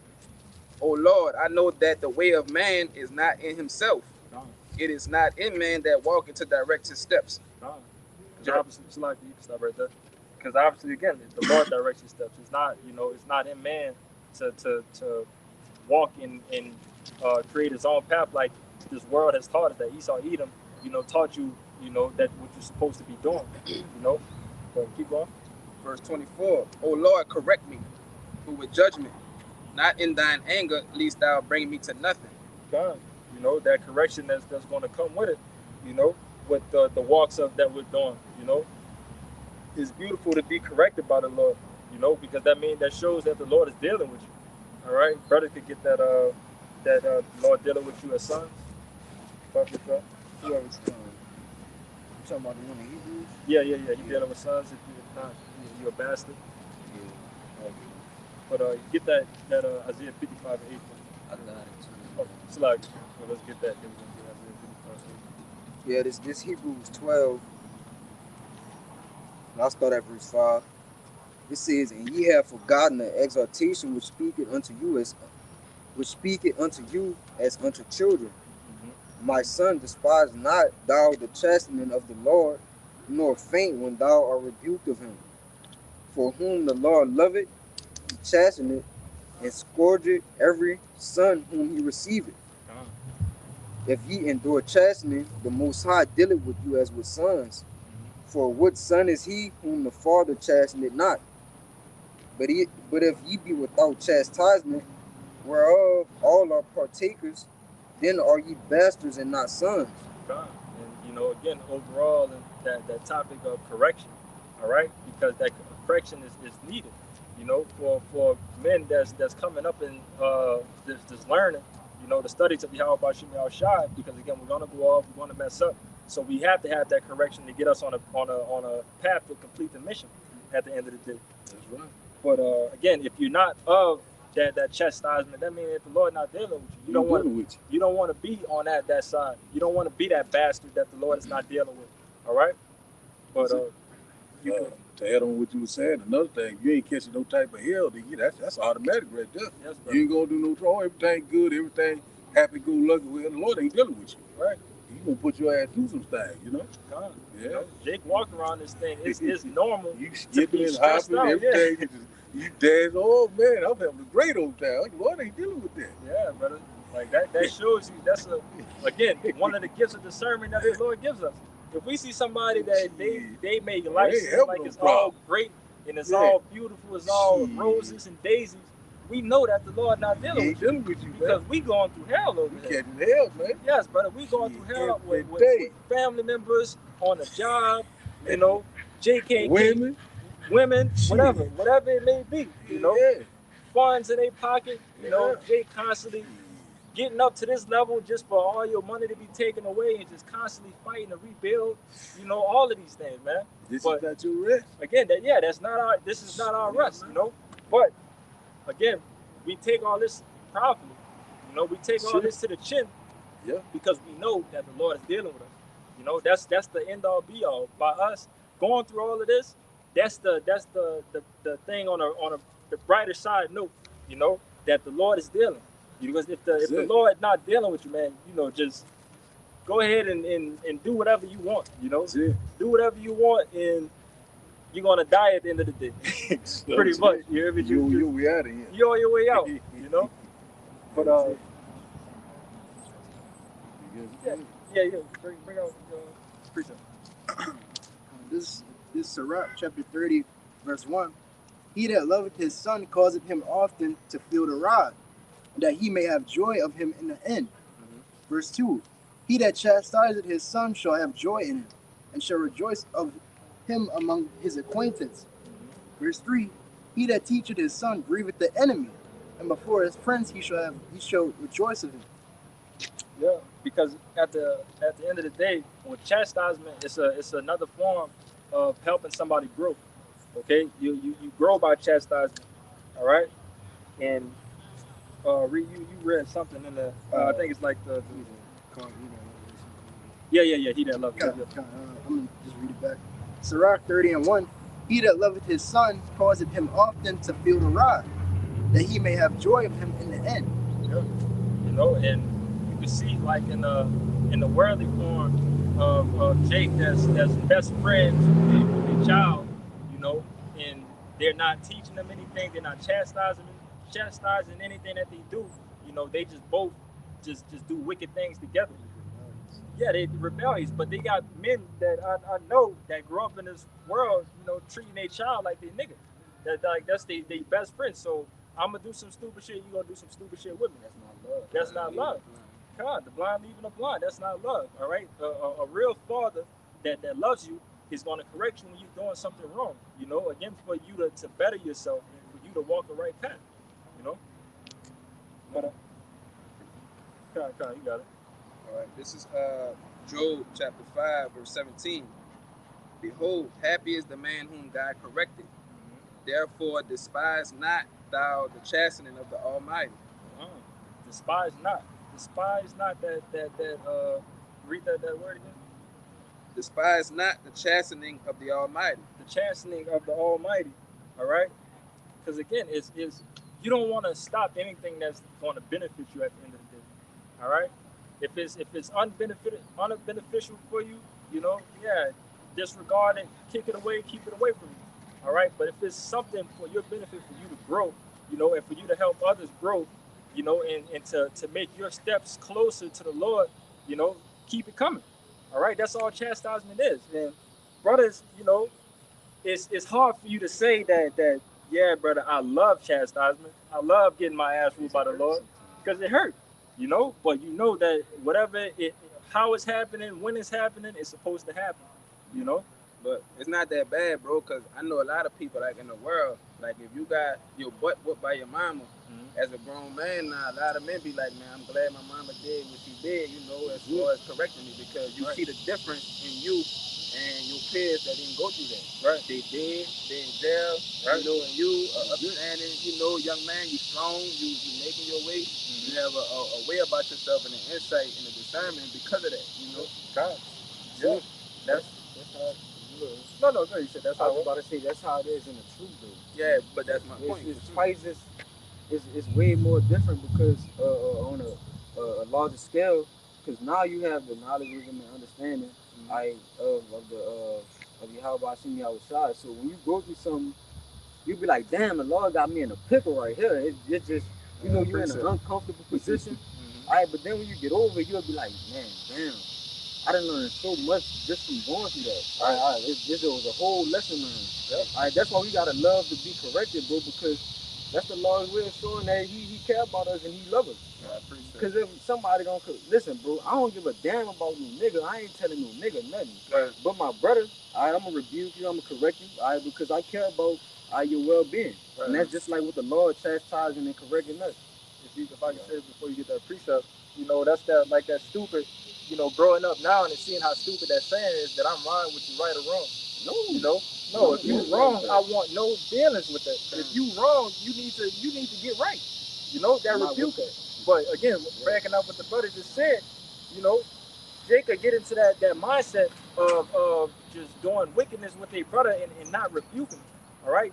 Even on a brotherly level, you have to do that. You have to correct your brother. That's love. That's love. Yeah, you love him, yeah. If you love him, you're going to rebuke him and tell him. If you spare that rod, then that means that you hate him. God. No discipline. That you hate the man. You can damn what he do. God. But again, that's what we just talking about with the Lord. Yeah. The Lord is showing you these things. That means that the Lord is showing you that He loves you. Yeah. You know, I could just cast you off and let you be around with these niggas. All right.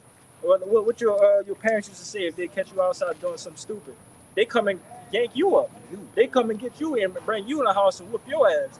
And you probably thinking at that time, man, they all doing it. I'm not the only one, but no, you my child. Right. You my child. I love you, and I'm about to correct you. You know, but you got the precept, bro. This Ecclesiasticus, Ecclesiasticus chapter 2, verse 5. For gold is tried in the fire, and acceptable men in the furnace of adversity. Verse 6. Believe in him, and he will help thee order thy way aright, and trust in him. Read the gold in the furnace. Ecclesiasticus chapter 2, verse 5. For gold is tried in the fire, and acceptable men in the furnace of adversity. You know, and acceptable men in the furnace of adversity. All right. So in the times of trouble, of being tried ultimately by the Lord, you know, it's an end all be all that's coming from it. You know, it's not chastisement for no reason. It's not trials and tribulations for no reason.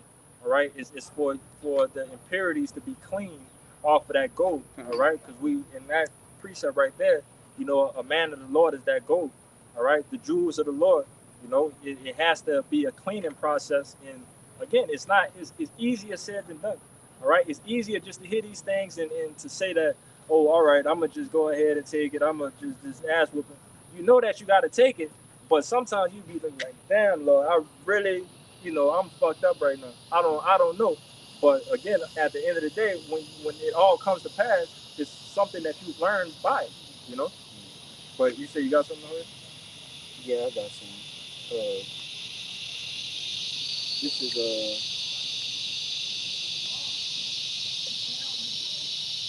this Romans. Alright. Y'all better y'all I won't go up a little bit to back your point up. It says, set thy heart aright. Ecclesiasticus chapter 2, verse 2. It says, set thy heart aright and constantly endure and make not haste in the time of trouble. Verse 3, it says, cleave unto him and depart not away, that thou mayest be increased at thy last end. And verse 4, it says, whatsoever is brought upon thee, take cheerfully, and be patient when thou art changed to a lower state. So that was to back up your last point, brother. When you change to a lower state, man, you know. But again, we see these things and we go through these things being in that lower state. And I mentioned it earlier, brother. This is one of the most glorious times to be in that lower state. You know, where have you ever heard of being in a lower state is good? You know, being in a lower state means that the Most High loves you. You know, you don't hear that from nowhere else but the scriptures to the things that you're supposed to be listening and abiding to. Because there's a reward for it. Because it's a reward for it. All right, for you to I forget the precept. I believe it's in Matthew when it goes down the list that woe to them that laugh now. So it's a whole list of things, but I believe it's in Matthew. But get that Hebrews, brother, for sure. This is Hebrews chapter 12, verse 11. Now no chastening for the present seemed to be joyous, but grievous. Nevertheless, afterward it yielded the peaceable fruit of righteousness unto them which are exercised thereby. Luke 6 and 21. Read it again, brother. It's Hebrews chapter 12, verse 11. Now no chastening for the present seemeth to be joyous, but grievous. Nevertheless, afterward it yielded the peaceable fruit of righteousness unto them which are exercised thereby. Trying to yield a peaceable fruit, you know, because read it one more time and we're going to stop in the middle of it. I'm going to tell you when to stop. It's Hebrews chapter 12, verse 11. Now no chastening for the present seemeth to be joyous, but grievous. Not joyous, but grievous, you know, going through that pain, you know, as we were just speaking on. At that point in time, it seemed like it's grievous and it seemed like it's never going to end. You know, that's the hell that the Lord, you know, puts us through. But, you know, on our time, like I just said, it seemed like it's forever. It's never going to stop. But it's just a blink of an eye. You know, the Lord probably ain't even really blink yet. And that whole situation is going to be over. And you're going to be growing. But my bad, I didn't mean to cut No, go ahead. What you do? It's like the Lord's time is different for ours. So like what may seem like it's slow for us, it's fast. It's not. We're not on the Lord's time. Come on. We keep going. Back in Hebrews 12, verse 11, nevertheless, afterward it yielded the peaceable fruit of righteousness unto them which are exercised thereby. That those that are exercised thereby, you know, that peaceable fruit, All right. So again, what we've been going into is a benefit. All right. It's a reward at the end of that chastisement that's going to come and happen to you. You know. But I just asked for something. Oh, the Luke. Yeah. Con. This is Kyle, we got you. We'll get you next week. All right. This Luke chapter 6, verse 20. Is it 20 or 21? Blessed are ye that hunger now, for ye shall be filled. Start at 20. This is Luke chapter 6, verse 20. And he lifted up his eyes on his disciples and said, Blessed be ye poor, for yours is the kingdom of God. Verse 21. Blessed are ye that hunger now, for ye shall be filled. Blessed are ye that weep now, for ye shall laugh. And blessed are ye when men shall hate you, when they shall separate you from their company, and shall reproach you, and cast you out your name as evil for the Son of Man's sake. Colin, you can stop right there for a moment. You know, it's like, just read all of it. 24. Verse 23. Rejoice ye in that day, and leap for joy. For, behold, your reward is great in heaven. Yes.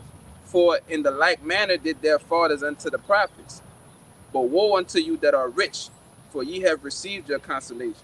25. Woe unto you that are full, for ye shall hunger. Woe unto you that laugh now, for ye shall mourn and weep. You know, this is the ultimate comeback story, all right, of what the Lord is doing for us. You know, that's why we should glory, you know, in these situations that we're in right now. You know, and it's funny how it's kind of wrapping back full circle while humbling yourself down.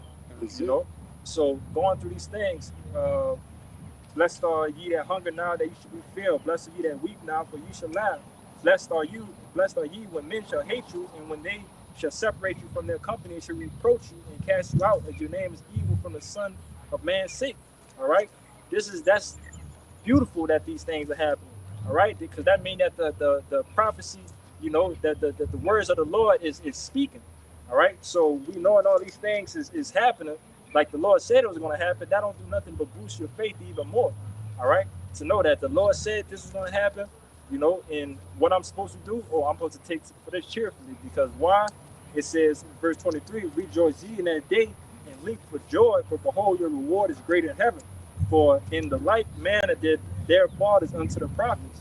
All right, you know, we're going to leap and have joy for these things, man.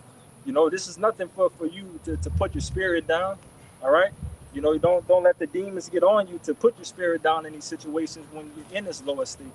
All right, but being again, it's glory to be in this lower state of what the Lord put us in. All right, because we have a reward at the end of it. You know. That's it. Oh yeah, you said. First Peter chapter 4, verse 12 said, Beloved, think it's not strange concerning the fiery trials, which is to try you, as though some strange thing happened to you. So, you know, don't think that it's a strange thing. You know, the Lord said he's going to try you. You're going to be tested. You're going to be what? Chastised. You know, the Lord will get you. You get out of line, he's going to put you back in line. You're going to go through these adversities. You're going to go through these afflictions, oppression. You know what I'm saying? The Lord said, hey, don't worry about it. That's what you got to go through this. I'm putting it on you. But guess what? Verse 13, it said, but rejoice insomuch as ye are partakers of the Hamashiach suffering, that when his glory shall be revealed, ye may be glad also with exceeding joy. So, you know, I like affliction just for a moment. And we get ready to go into immortality, rulership, spiritual power. That reward is coming. All we got to do is, you know, walk that straight gate. The Lord's going to get us there. You got it, man. God, you know, and just to bring it up, you know, again, in a different type of scenario, when Jake used to get their ass whooped with that belt, you know, when it first happened, you start getting hit, that bitch stink. You stink, you feel all that pain, you know, your parents talking shit while you getting your ass whooped, you know, and you just don't understand nothing. You just know, I'm in pain right now. Yeah, I'm mad. I'm mad. Why you hit me like this, you know? But, you know, at the end all be all is something there that was taught. You know, that's all the Lord do. He's gonna fuck you up in some type of situation, but then show you that, hey, this is for a reason. That's it. I taught you this. Now you've been an example for another brother to see these things, and also something for yourself. You know, but you said something, I'm gonna let it go. Well, anyway, I got another point. Good. Yeah. Read that real quick for me. Before talking. All right. You bring out the word try. It's a small word, but it's heavy. Okay. 1 Peter chapter 4, verse 12 said, Beloved, think it's not strange concerning the fiery trials, which is to try. Which is to try you, right? To try you. Right. So it says, think it not strange concerning the fiery trial, which is to try you. That's it. All right. Now let's see what this word try says. It's Strong's G3986 Parasmos. All right. It says an experiment, an attempt of proving, a trial made of you by my bodily condition, since condition served as the test, the love, the trial of man's fidelity. You know what fidelity is? The trial of your faith, right? That's it. So thinking not strange, this is and it covers everything that the Lord gonna try us with, man. Right. Right? Your fidelity, your integrity, virtue, constancy. This is all under the word try, brother. It says the trial of a man's enticement to sin, temptation, whether arising from the desires or from the outward circumstances. Second definition, an eternal temptation to sin. Internal, like within your IN. The internal temptation to sin, of the temptation by which the devil sought to divert Yahushua, the Hamashiach, from his divine errand. You see? So that's the Lord trying us using Satan. Like, brother, it covers everything. It says of the condition of things, or a mental state, right? Our minds, our heads being fucked up, you know? Jake go through mental issues, you know?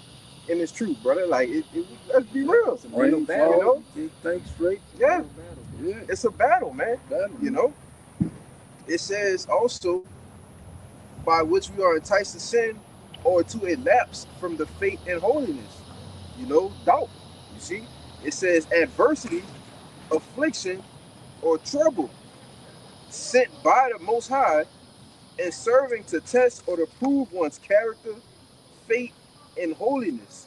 Come on, bro. You got it out. That's it. I got a quick precept just to show you the other side of that. This the reward for enduring all of that. Yes, brother. It's James 1:12. Blessed is the man that endureth temptation, for when he is tried, he shall receive the crown of life, which the Lord had promised to them that love him. There you go. Yeah. He promised to you that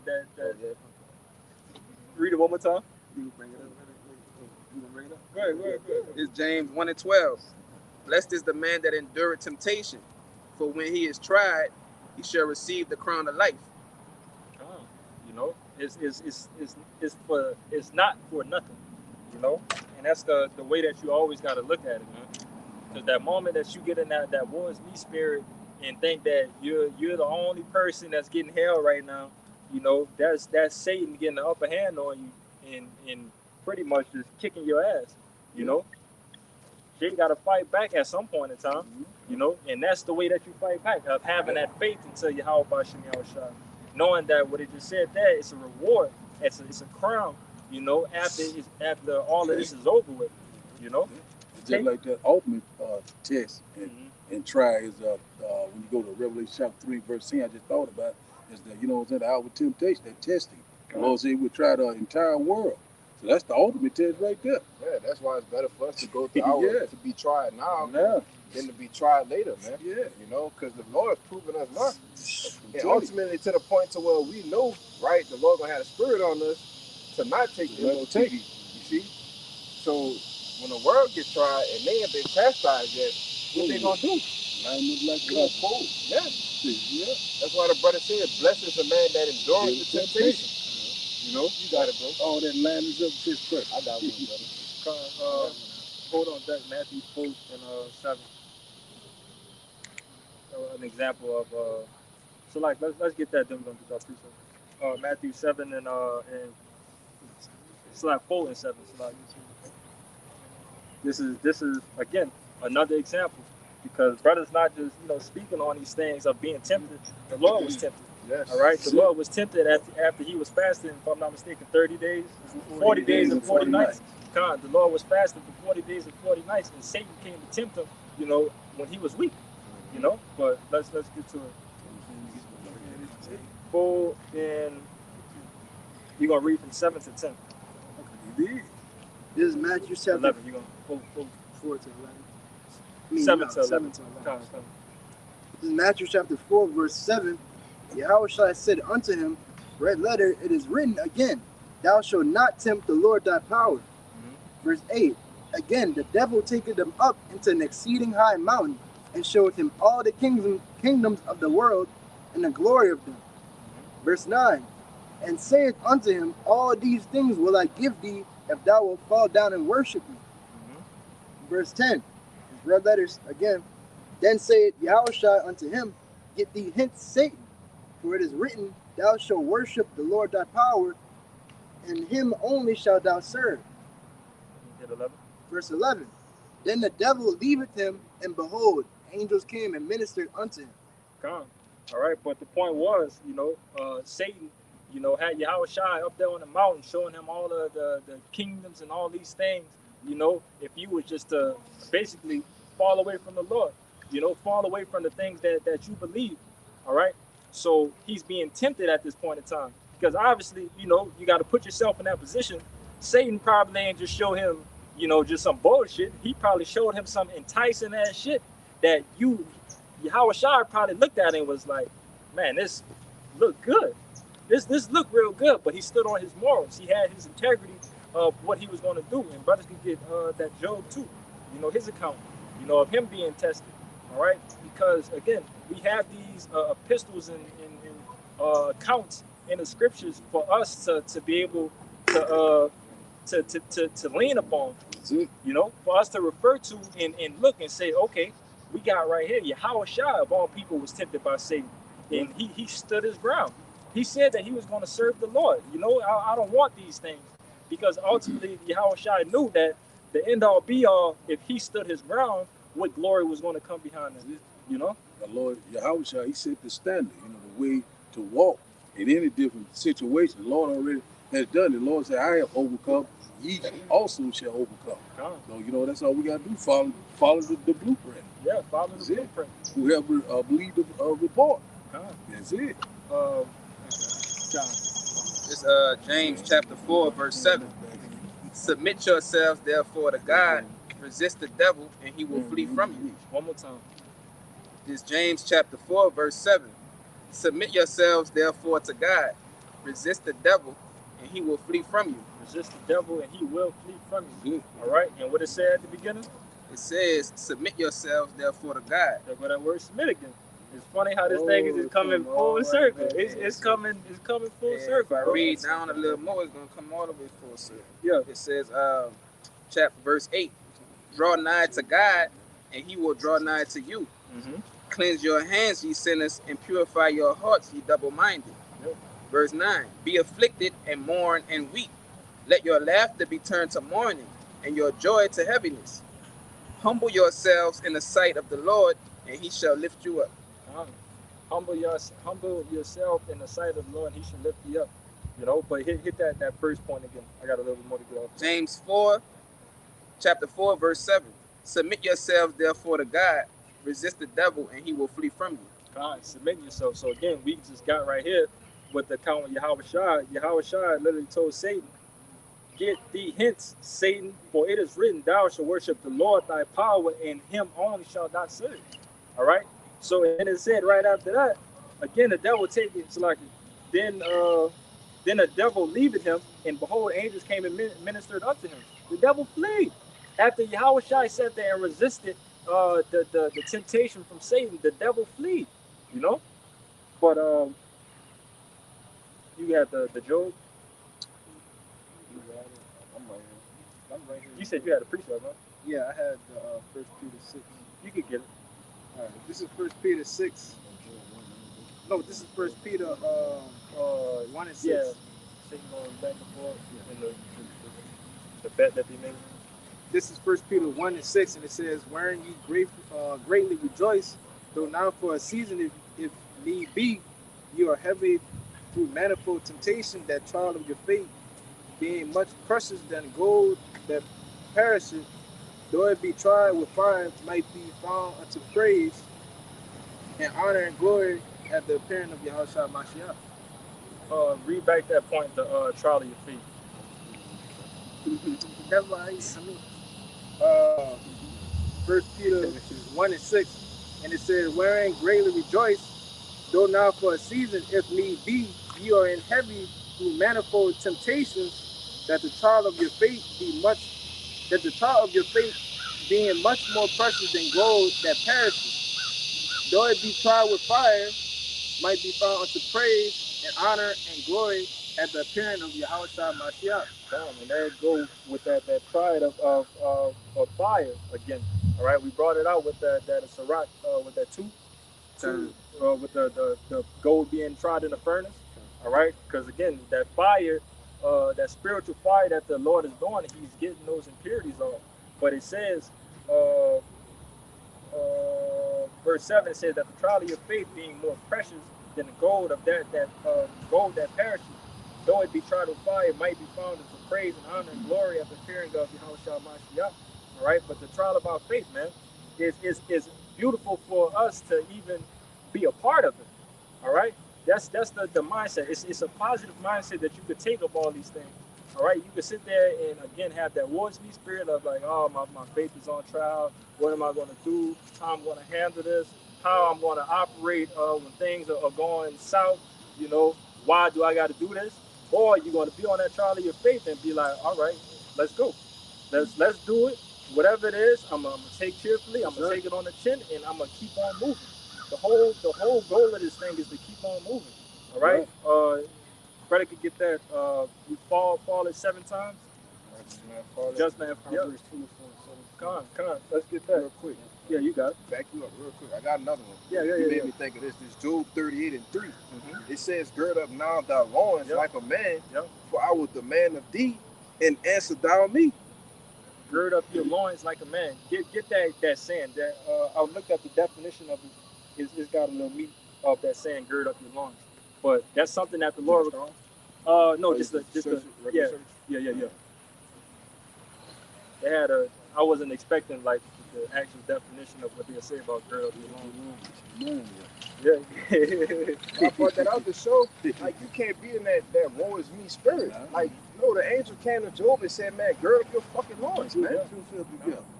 And that's why you brought it out. You brought it out already with the Job? Oh, no, the account. Yeah, when Satan went after Job, and he took everything Job had. And the angel came and told him, man, gird up your fucking loins, man. Right, yeah. That's tough. That's tough to have all of you going through all of these things. Yes, brother. All of these things going on, man, taking away his what they call it, his animals, his cattle, took away his cattle, everything.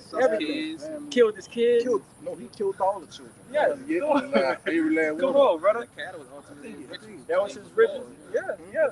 Because it's like we gonna get to that because I got a lot of points I can make in that joke. But you got definition. Yeah, the definition of the. It said gird. This what you got right here? Yep. It said the meaning of gird your loins, to prepare oneself for something difficult or challenging. Yes. Prepare yourself for something that's difficult or challenging. All right, which is the trial of our faith. All right, so the trial of our faith right there, you have to gird your loins to be able to walk this path. All right, go ahead. I didn't mean to cut you off. Salaki, gird up your loins. Read the definition one more time. It says, can we read the definition or let me get the rest? Read the definition. Let me make the point at the. To prepare oneself for something difficult or challenging. Preparing yourself for something that's difficult or challenging. Again, which goes into the trial of our faith, and how you're supposed to walk in this thing. We talked earlier we were supposed to get that too, the carrying your cross. Bear your cross, the servant not greater than his master. This is some things that's required for us to do. And carrying your cross is not easy. All right? It's not easy. It's a strenuous task in a physical form and a spiritual form. All right? If you watch that movie, what was that Mel Gibson movie? Where they showed Yahweh Shai, but it was something in the Christ, Passionate. passion of the Christ. Yeah, that, you know, even though we know what it is, but they actually showing the scene of Yahweh Shai, who that was supposed to be. That was just the dog-head Jesus in that movie. But he was carrying his cross, and, you know, everything, they was throwing piss on him, they was whipping him as he was walking and shit. You know, you're seeing all these things, but again, even in the physical form, it's not an easy task. All right, it's something for you to lock your mind in and to move forward. You know, but you got it, Rashad. Con. It says the phrase "gird your loins" originates from the KJ Bible and is rooted in the ancient practice of wearing long, loose clothing. That's the point. It says to prepare for physical activity or battle, right? Because in the ancient times, this would be our apparel. You know, we didn't wear pants and different type of shit. Nah, we had garments on, man. Yeah. All right, loose clothing. That's what our what's the word? Our heritage, Yeah, right? That's this is what we wore, brother. Yeah. You know, we didn't wear shirts and tight shirts. We got Jake wearing fucking the cut off shirts now, man. Yeah, you know, crop tops and shit. You know, we didn't wear that type of shit, man. All right. Yeah, Gucci, you got all your loins out, man. You know, we didn't wear that shit. It says it's rooted in the ancient practice of wearing long, loose clothing. So to prepare for physical activity or battle, people will tie their robes or tunics with a belt to keep them from hindering movement. Therefore, gird your loins metaphorically means to prepare oneself for action or a difficult task. Difficult task, you know. In other words, tighten up. Yeah. That's the be the modern term of gird up your loins. Tighten up, you know. When you tighten up, you tighten up before a fight. You tighten up in a situation where you just feel weak, where you're damn near crying. You just can't control yourself. Then when it's go time, you know, all these situations, all Jay got to tell somebody like, hey, bro, tighten up. Tighten up. Get your mind right, bro. That tighten up goes with a lot of things, but that ancient term of tighten up was gird up your loins. Get ready for the battle. Get ready. It's no need for all this, for you to be doing all this whining and bullshit, man. Gird up your loins. You at war. Yes. When it's time to fight, what Jake do? Pull up your pants. You know, they get the pants pulled up to make sure they tight. Right. Because you don't want to fight and your pants start falling off your ass, man. Your pants get knocked out. You got it, Brian. Whatever it may be, even in that situation.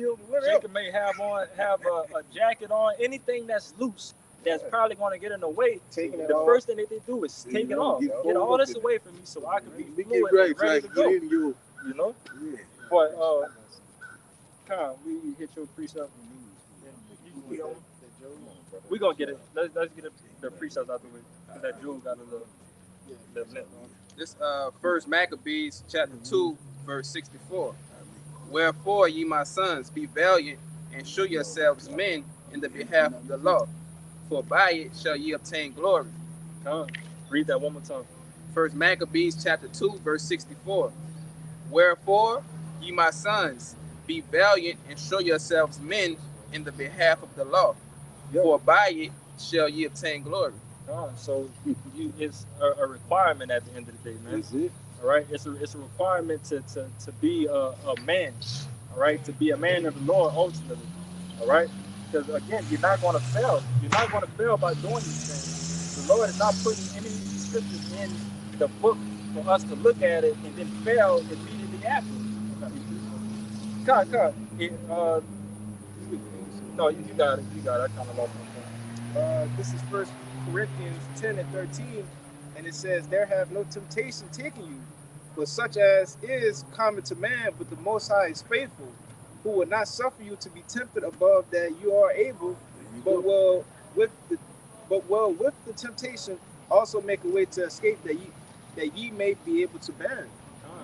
Yeah, so I think we kind of spoke about that a little bit. Didn't bring it out fully, but you know that it's no temptation that the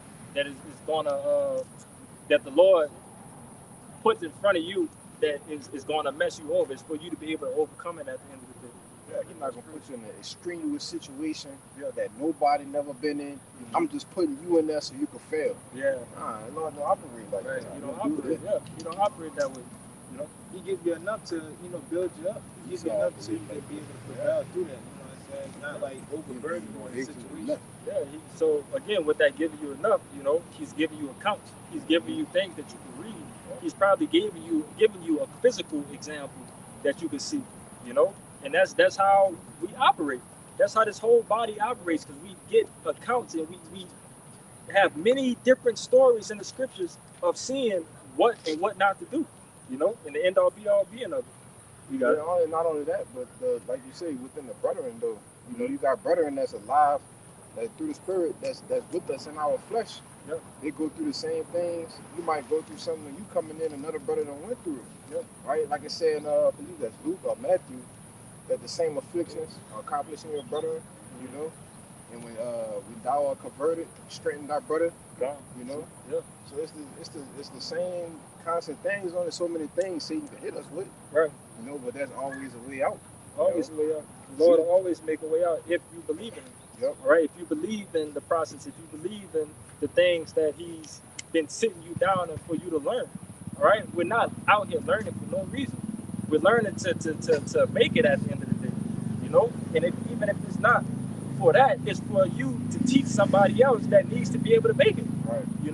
So again, we're not boasting any type of way, of saying that, we of that number. And no, we're humbly coming in and, fearing the Lord and knowing that, hey, the Lord could, Lord willing that it don't happen, but the Lord could knock me off of this path and bug me out.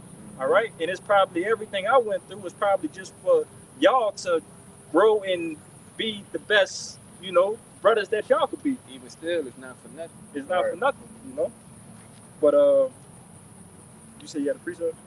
I got Yeah, I got I know. I was We still holding gotta the get that jewel. joke. Yeah, I'm holding the jewel. You got the 10 fingers. I'm holding the jewel, but Hey man, I'm Yeah. gonna bring this out, brother. You don't know what you gonna bring out. I got the jewel. Kind of Bad. Bring this out real quick. Yeah, go ahead. It's Ephesians chapter 6, verse 10. Oh, Finally, what? No, brother, we ain't about to do that. No, bring it out, Art. Go ahead, bring it out. Hey, brother. but I was gonna let it pass because we had kind of like got away from it a little bit, but Nah, it they was gotta just- come out. it was just going into the it's gonna go into it, but I wanted to get the point, because this a battle. You spoke about, before you go to battle, girding up your loins. And this is a battle. So this where you want me to start at, bro? I want to get 12. This Ephesians 6 and 10. It says, finally, my brethren, be strong in the Lord and in the power of his might. Put on the whole armor of the Most High, that ye may be able to stand against the wiles of the devil. You can stop right there. Putting on that whole armor. What is that armor? All right, that armor is that wisdom, knowledge, understanding, having the scripture. That's our only defense. Right? Our Shai is our only defense, and he gives us that comfort in the spiritual weapon that we have. And brother could get that Romans, that the spiritual our warfare is 2 Corinthians 5. that's Corinthians. I thought it 2 was Romans. Corinthians 5 and 3. So like, God, 2 Corinthians 5 and 3. They might have something like that in Romans. I think so. I know I'm not I sure. think I'm But continue. Yeah, verse 12. For we wrestle not against flesh and blood, but against principalities, against powers, against the rulers of the darkness of this world, against spiritual wickedness in high places. One more Yeah. time. It says, for we wrestle not against flesh and blood, but against principalities, against powers, against the rulers of the darkness of this world, against spiritual wickedness in high places. You was about to say something? Nah. But, so like, I was still looking at that. Read it one more time. Yeah, it's like. Yeah, Ephesians 6 and 12. For we wrestle not against flesh and blood, but against principalities, against powers, against the rulers of the darkness of this world, against spiritual wickedness in high places. Yeah, we battle. It's more important things to battle. Dealing with this. Against not flesh and blood. All right, that's small things at this point in time. Just another nigga at the end of the day. But we handling with spiritual things. The things again that's going to lead to our salvation. That's the thing that gets more a harder task to overcome. you know, which is wise in our passing for us to be able to have to fight these things, you know. And that's why it's imperative that we gotta gird up our loins, because we always in a battle, and Yeah. we in a battle with everything. We in a battle with our flesh. We in a battle with our mind.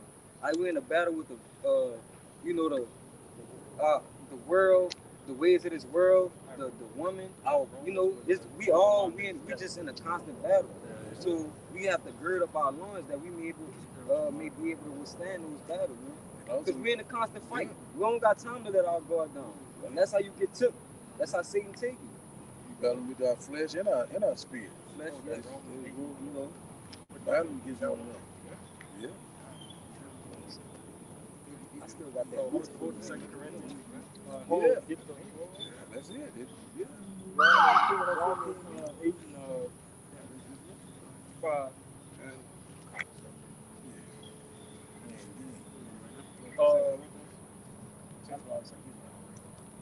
Let him get the second. Go ahead. Yeah. 2 Corinthians, then we'll get that wrong. This is the book of 2 Corinthians chapter 10 verse 4.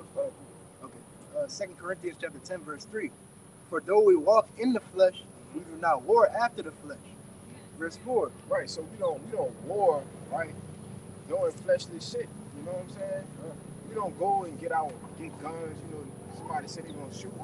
Yeah. I ain't gonna go get my gun and shoot him. I'm gonna put a curse on this nigga. Man. Right. You know? Go ahead, That's brother. more powerful than, you know, of physically fucking somebody up. Yeah. Imagine that, you know, brothers was seeing that. Brothers was seeing that on the block, you know, just to see somebody come up there, you know, it was better to fuck him up spiritually than to actually put your hands on him. There you go. That's what it said. Born the spirit. Yes. Yeah. Going to get it. Hebrews 4. Yes, brother. I have it, brother. Grab Yes. Yeah, no. This Hebrews 4 and 12. For the word of the Most High is quick and powerful and sharper than any two-edged sword, piercing even to the dividing asunder of soul and spirit, and of the joints and marrow, and is a discerner of the thoughts and intents of the heart. And that, right, it starts off telling you that it's sharper than two-edged sword, you said? He said it again. Read that. It says, verse 12, it says, for the word of the Most High is quick and powerful, and sharper than any two-edged sword, piercing even to the dividing asunder of soul and spirit, Yes. and of the joints and marrow, and is a discerner of the thoughts and intents of the heart. See that right there? That's a cheat code weapon on Grand Theft Auto or something. You know, you put that cheat code in, you get a weapon like that could destroy anything. You know, but with just words, that's tough. All right, but again, that's the Lord didn't leave us comfortless out here, man. He gave us the armor, and He gave us a weapon of life. He gave us that. All right, but let's get the. That was a shot. Go Go ahead, sir. I gotta back him up. Yeah, go ahead. This Proverbs 18 and 14, it says the spirit of a man will sustain his infirmity, but a wounded spirit who can bear? Who could bear a wounded spirit? Man, if and we've witnessed that. You know, that's why it's funny to talk about this and why it needs to be put out there that, man, bro, the way that we fight, which let's get that, because that's gonna back it up. The weapons of our warfare. 2 Corinthians chapter 10 verse 4. For the weapons of our warfare are not carnal, but mighty through Yahweh Shem Shai to the pulling down of strongholds. But look, that's our weapon right there. That's our weapons that are not carnal. All right. So with that, we're pulling down strongholds, and we're messing men up mentally, spiritually. You know, just by knocking their soul out of them in a way of saying, you know, telling them that they're wrong and what's going to happen to them, what's going to be the end all be all of you if you continue to be a nigga. All right. We not gonna do nothing to you, but the Lord gonna fuck you up. Just to hear that, you know, people be like, "Oh no, man, the Lord, peace, he ain't gonna do that to me. All these things ain't gonna happen." All right, and wait till that moment happen, where they're gonna be put in a situation where they're gonna be getting fucked up, the first thing that the Lord is gonna put on their mind is, hey, I told you I was gonna get you. I told you I was gonna get you. You just heard it from my prophet. You heard it from my mouth. That's my mouth right there. I didn't told you this, and now you got to deal with it. So at this point in time, you know, that's all we could do. All right. Brother could get that too. We're fishers right now, but we soon gonna be hunters. Jeremiah 14. Come. If I can make a quick point, it might be if I can make a quick point, because like I said, the spirit of a man will sustain his infirmity, right? So when you're sick, you know, your spirit good. Right, your spirit good, your body sick. Right. You know, you going through the mind like, man, when you sick, all you think about is getting healthy, right? But nothing wrong with your spirit. Right. You can still watch videos. Yeah. You can still study. You know, do lessons, whatever it may be. But when your spirit cut, like when you cut in the spirit, man, you just be sitting there like, you know, especially when you didn't see them. Yeah. You know, Jake get cut out there on the block. And you they just stand there. I remember the one nigga. The Lord ain't let him leave. He got cut so bad, and the Lord wouldn't let him leave, man. He just stood there till the camp was over like this, just looking at the ground, you know? It was over. He was still standing there, man. That's why I say a wounded spirit, man. Who could bear a wounded spirit, you know? Can't. That's the answer to that. You can't, yeah. You know? And that's how we fight, man. That's the way to fight right now. Because brother got that Jeremiah? To get it? Jeremiah 16:16. That's it. What did it say? Jeremiah 6. It says, "Behold, I will send many fishers," said Yahweh, "and they shall fish them, and afterward I send many.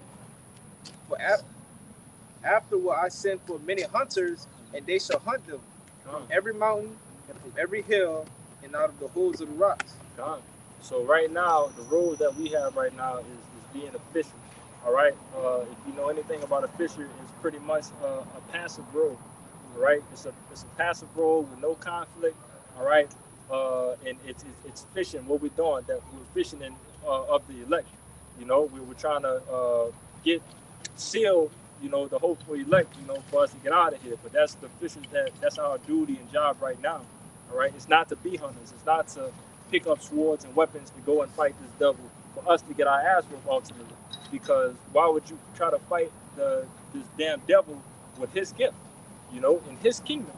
You know, it doesn't make sense. That's why, you know, it tells you also in the book of Romans that the Lord said, vengeance is mine. If it's for us to be for us to be peaceful, you know, with all men, you know, because thus said that the vengeance is mine, thus said the Lord, you know, roughly paraphrasing. But then it said afterwards of not being fishers, he's going to send for hunters. So believe me, Jake, you're going to get your opportunity.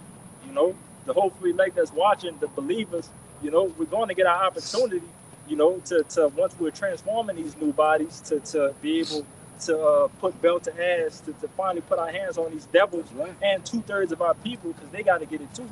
You know, they're not safe at this point in time because they're still considered as enemies of the Lord, you know.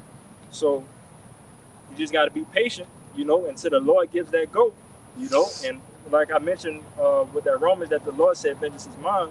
We let the Lord get his lick first, and once he get his lick, we bomb in right after. You know, and that's how this thing is going to go. Right. You know, said plowman will overtake the reaper. You know, right now, you know, we're doing the work right now, but we getting ready to overtake. We getting ready, you know, we getting ready to get that spiritual power. You got your piece up, you know. I had, like, you was quoting that. Romans? Yeah, Romans. You good. This is Romans chapter 12, verse 19. Dearly beloved, avenge not yourselves, but rather give place unto wrath. For it is written, vengeance is mine. Well, one more verse? Yeah, one more verse. This is Romans chapter 12, verse 18.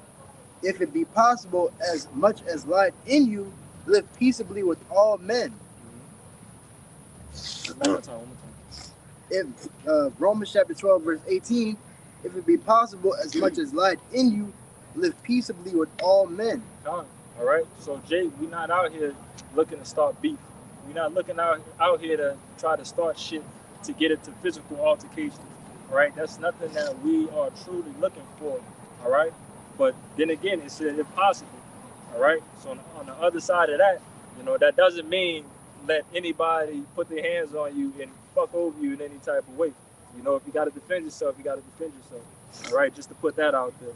But goddamn punching bag. Huh? Yeah, we not no punching bags. You know, like the being on the block, people see us in these garments, holding signs or holding the scriptures, and might think that we some preacher boys, that we can't defend ourselves, that don't nobody out here know how to fight or handle themselves. Turn the other cheek. Yeah, turn the other cheek. Well, you know what white Jesus will tell you to do. You know. So again, we not punching bags, and we not going to allow no type of bullshit to come directly to us. You know, and that's in our power for us to stop. You know, but keep going. That's the indication of a real man of the Lord. Yeah. Get on your ass. God. Keep going. In Romans chapter 12, verse 19, dearly beloved, avenge not yourselves, but rather give place unto wrath. For it is written, vengeance is mine. The brother Kashab just mentioned, you know, that the things that we could do, you know, at that point in time is for us to just go ahead and throw a curse on him. Throw a curse on him for the Lord to bring all his fears on him, you know, destroy, you know, something that's nearly dear to him, you know, whatever it may be. You know, you want to say something? We don't put curses on the nigga bike, man. Yeah. So, you know, God, brother. That's a mud. God. you put the curse on a nigga bike. Hey, the nigga had to get a new bike, man. God. I was just about to say that. Lord, fuck this bike up, man. Lord, the king of terror. Come on, brother. You better be careful. Yes, brother. You don't know who you playing with. God, you can get it just a couple of Just backing up, like us being like angry, we aren't supposed to like let that get us out of our character to sin, or, like put ourselves in a bad predicament. Right. This is Ephesians chapter 4, verse 26. Be ye angry and sin not. Let not the sun go down upon your wrath. Yeah, backing up the point, it's like you gotta walk away from certain situations. You just gotta use wisdom at the end of the day, really. Then you wouldn't be put in those bad situations. You could get up out of it. And that's the importance of wisdom. Hold on, Matthew 5:25. So with the wisdom, you know, the Lord teach us, you know, through the scriptures to use righteous guile, you know, to be able to get yourself out of situations. All right. And I forget the other one, but roughly paraphrasing, leaving the ministry blameless. Yeah. But the ministry be not righteous. God, for sure. But you know, it's not all about you, Jake. All right, it's not all about you. You know, when these situations go down. All right, if you find yourself in a fucked up situation, all right, you need to analyze that. All right, maybe I'm at the club. Maybe I probably done sipped a little bit too much, and all right, I got these niggas that's trying to fuck over me right now. What is the smartest thing to do? Leave. Get out of there. All right, live to fight another day. That don't mean just go in there and just try to take on 7 niggas and you know fight for your pride. You know, you gotta use that wisdom and knowledge that the Lord gives us and get out of that situation the best way you can. You know.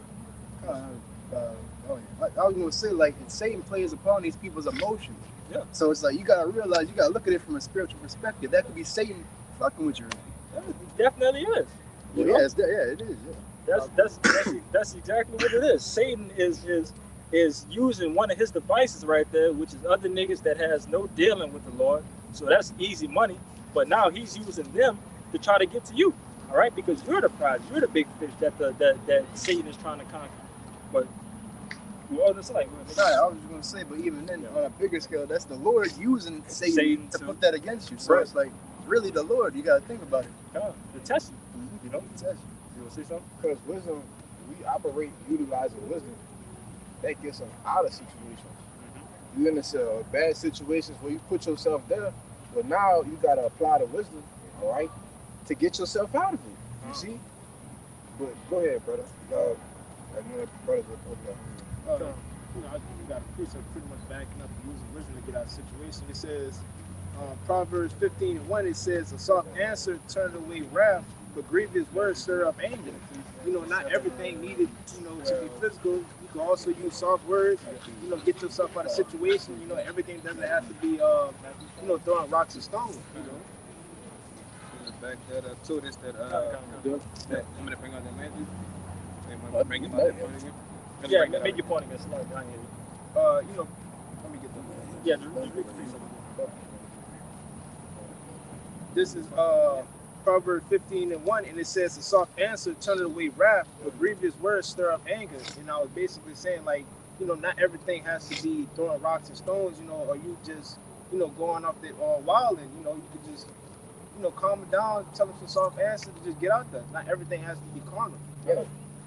And brothers speak on as more when we talk about the righteous God, right? It's okay to use God with niggas in this world, heathen in this world. That's a gift that the Lord gives us, and we're allowed to do. The one thing that you don't use God on, you don't use a God on your brother. All right, you don't deceive your brother in any type of way. You know, we keep it 144,000 with each other around here. All right, but when it comes to these devils, whatever, man, brother, if you have to lie to get yourself out of that situation, lie away, brother. Get out of there. Lie. And they got another one too, but they're reading the GNLT, make an excuse to get around stupid people. I'm a find you got it, brother. Which ones? And then, you know, you got to use, you know, righteous God for our people, because, you know, they stiff-necked.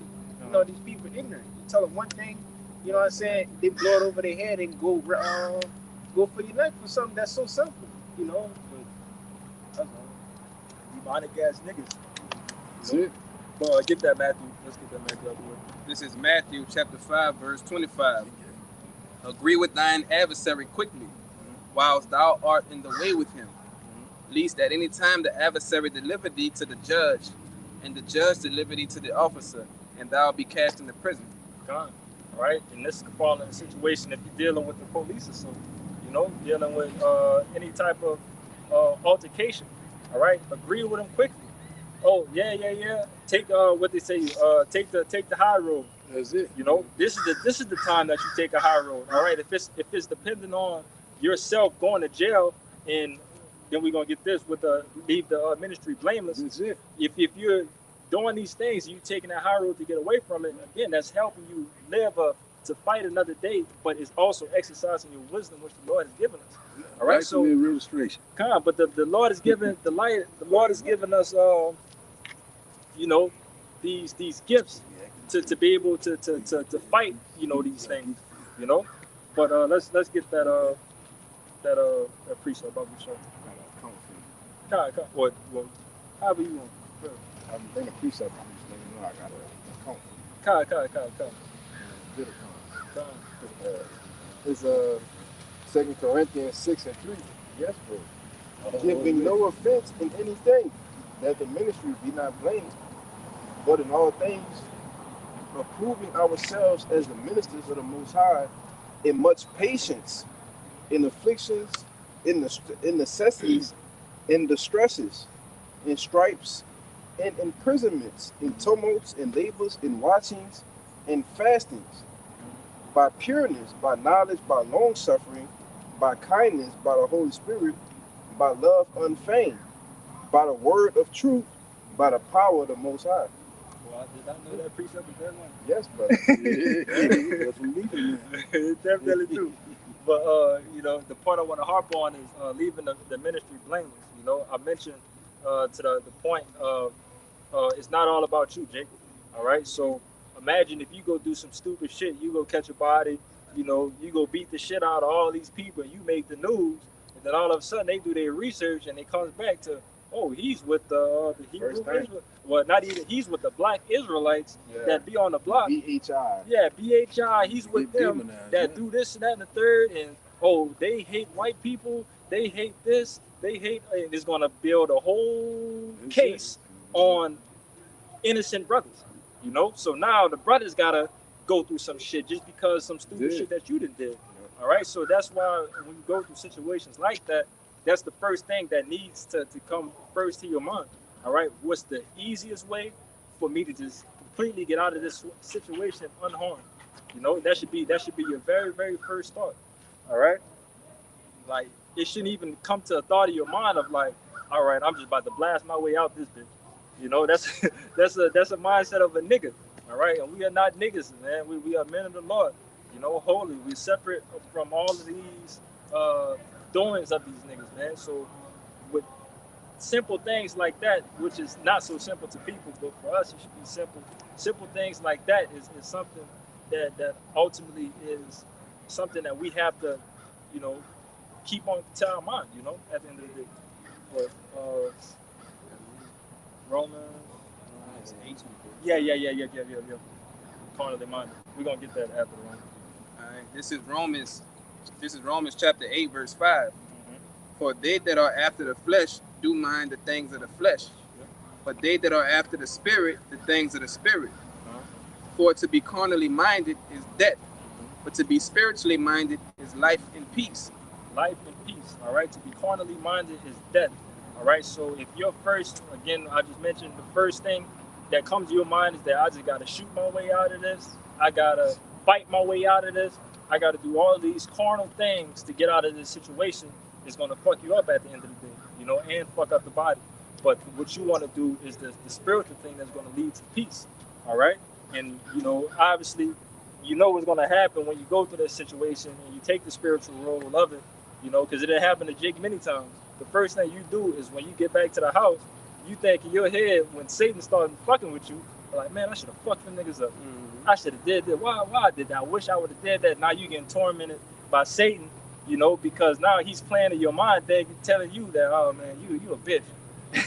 You a bitch. You should have fought. You should have did this. But those the thoughts that you gotta erase and stay spiritual minded, you know, because at the end of the day, you did the correct thing. You did the right thing to get out of that situation, and that's gonna continue to put you on a route for what it says at the end of that that path of peace and everlasting life.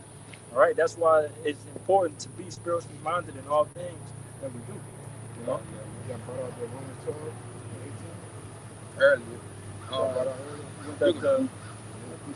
Yeah, the Hebrew brought out. Yeah, I got a little more. This is verse 7. Because the carnal mind is enmity against God. For it is not subject to the law of God, neither indeed can be. So then they that are in the flesh cannot please God. So they that are in the flesh cannot please the Lord. All right? And what it said, read the part about enmity. Because the carnal mind is enmity against God, for it is not subject to the law of God. It's not subject to the law of God. So if you're doing things with enmity, all right, which the Lord ultimately just hates it, all right, it's something against the Lord, that's what you don't want to be doing, all right? Because basically what the Lord is telling you right there is that I didn't teach you to do that, all right? You're going ahead and you're going on your own whim, you know, listening to what Satan is telling you to do, and you're not listening to what I'm telling you to do, you know? So you don't want to fall in the hands of the devil when it comes to Salaki. You don't want to fall in the hands of Satan, you know, in these situations. You know, you got to gird up your loins, like brother say, and continue to make the next play. You know, continue to keep on pushing and keep on moving. And that Job's still going to have to come out, too. You're going to have to get the integrity of doing things. But you got a precept, bro. Yeah. You got one too, man? It's Matthew 10 and 16. It says, Behold, I send you forth as sheep in the midst of wolves. Be ye therefore wise as serpents and harmless as doves. Yeah, so we got to use that wisdom. We got to use that wisdom like a serpent. So we got to be what? We got to be cunning. We got to be crafty. We got to know how to utilize that wisdom, knowledge, and understanding to get ourselves in and out of situations and to keep ourselves from getting into situations in the first place, man. And it says, and harmless as doves. So that's basically, we just using that wisdom as a defense. Yeah. And what's the attributes of a snake? They blend in. They quiet. They're not here making the they substance. That's why I said that, using that wisdom to what? Being able to get in and out of situations, right? And to keep you from getting into situations of bad predicaments in the first place. Yeah, Crafty, cunning. We got to get that now, Deshaun. It just clicked. We talked about this. That's weird, though. Someone got an account for Yeah. I do that. Yeah, that's one of my favorite ones. Yeah. It's 1 Samuel 21. Yeah. And Yes. I knew it. I'm gonna start at 10. Get the meat off the bone, man. Let's go. 1 Samuel 21 and 10. And David arose and fled that day to fulfill Saul, and went to Achish, the king of Gath. And the servants of Achish said unto him, Is not this David, the king of the land? Did they not sing one to another of him in dances, saying, Saul has slain his thousands, and David his 10,000s? So they like, yo, that's David. Yo, Everybody been talking yeah, about. that's the word. He killing 10,000 of men. You know? It says, and David laid up these words in his heart and was so afraid of Achish and king of Gath, right? We know David, he was a mighty man, brother. Yeah.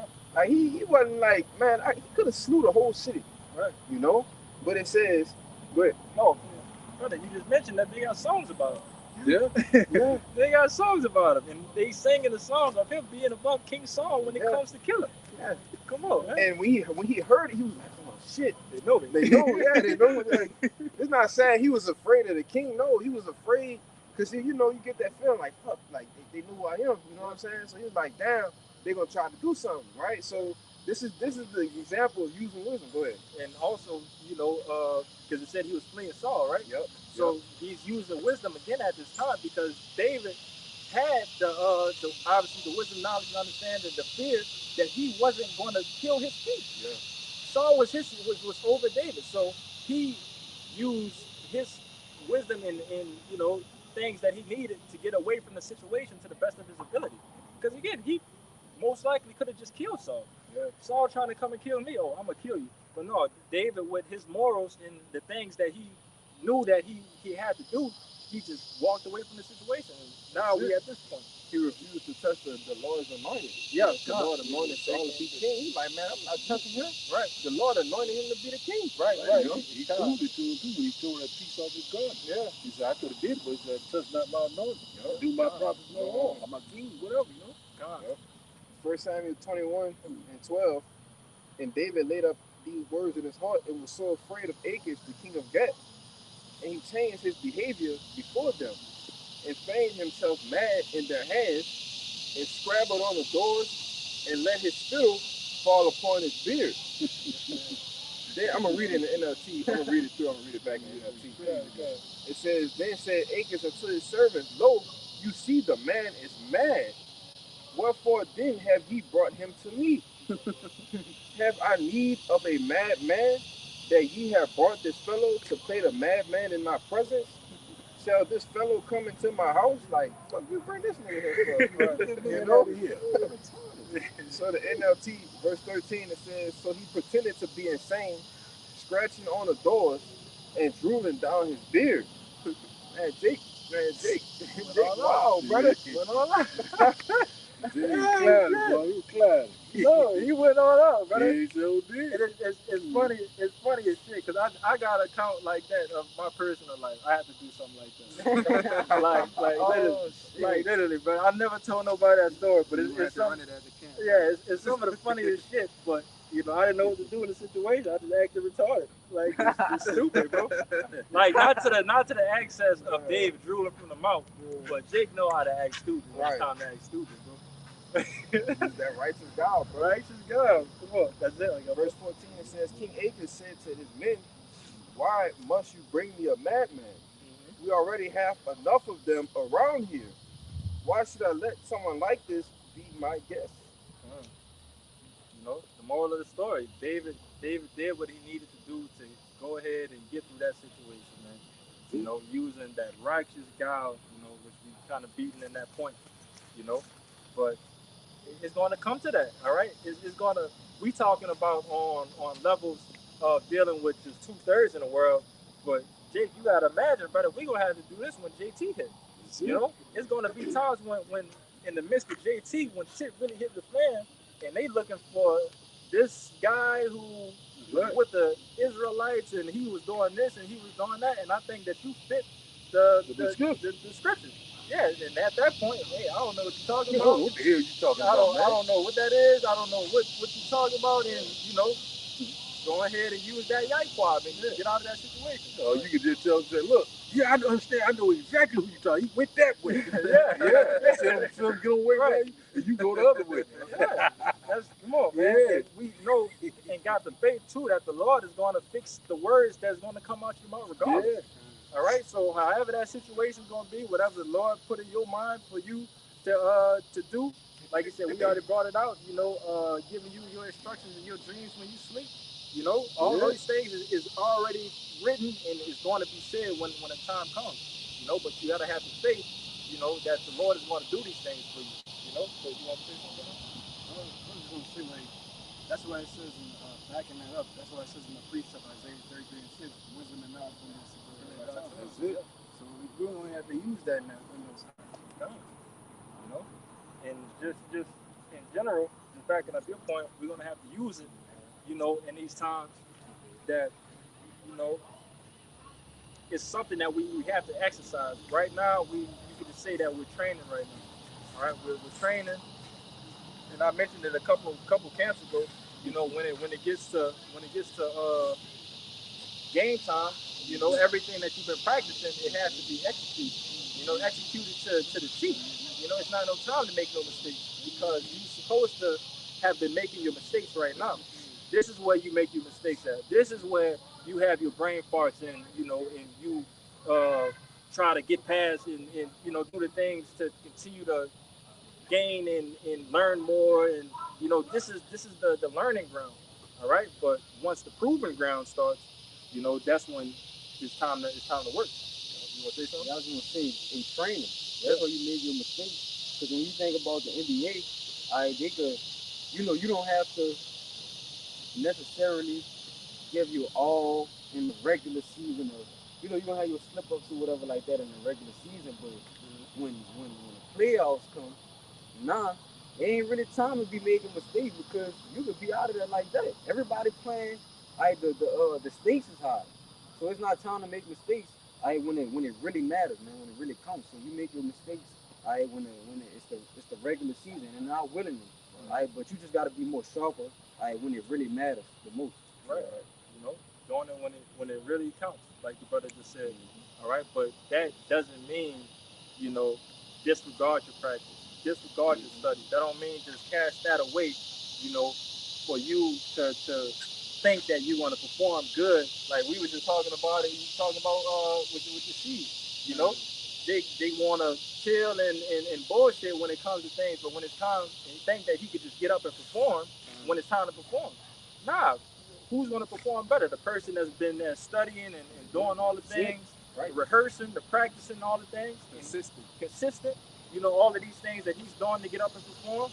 Or do you think the person that's been chilling, laying down, playing a game, not worrying about nothing, if he's worried about something, it's bullshit? You think that he's going to get up and perform on a high level?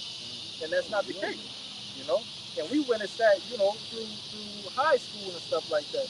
We've seen some of the men that growing up with them, they wasn't on the level of the star athletes on the team.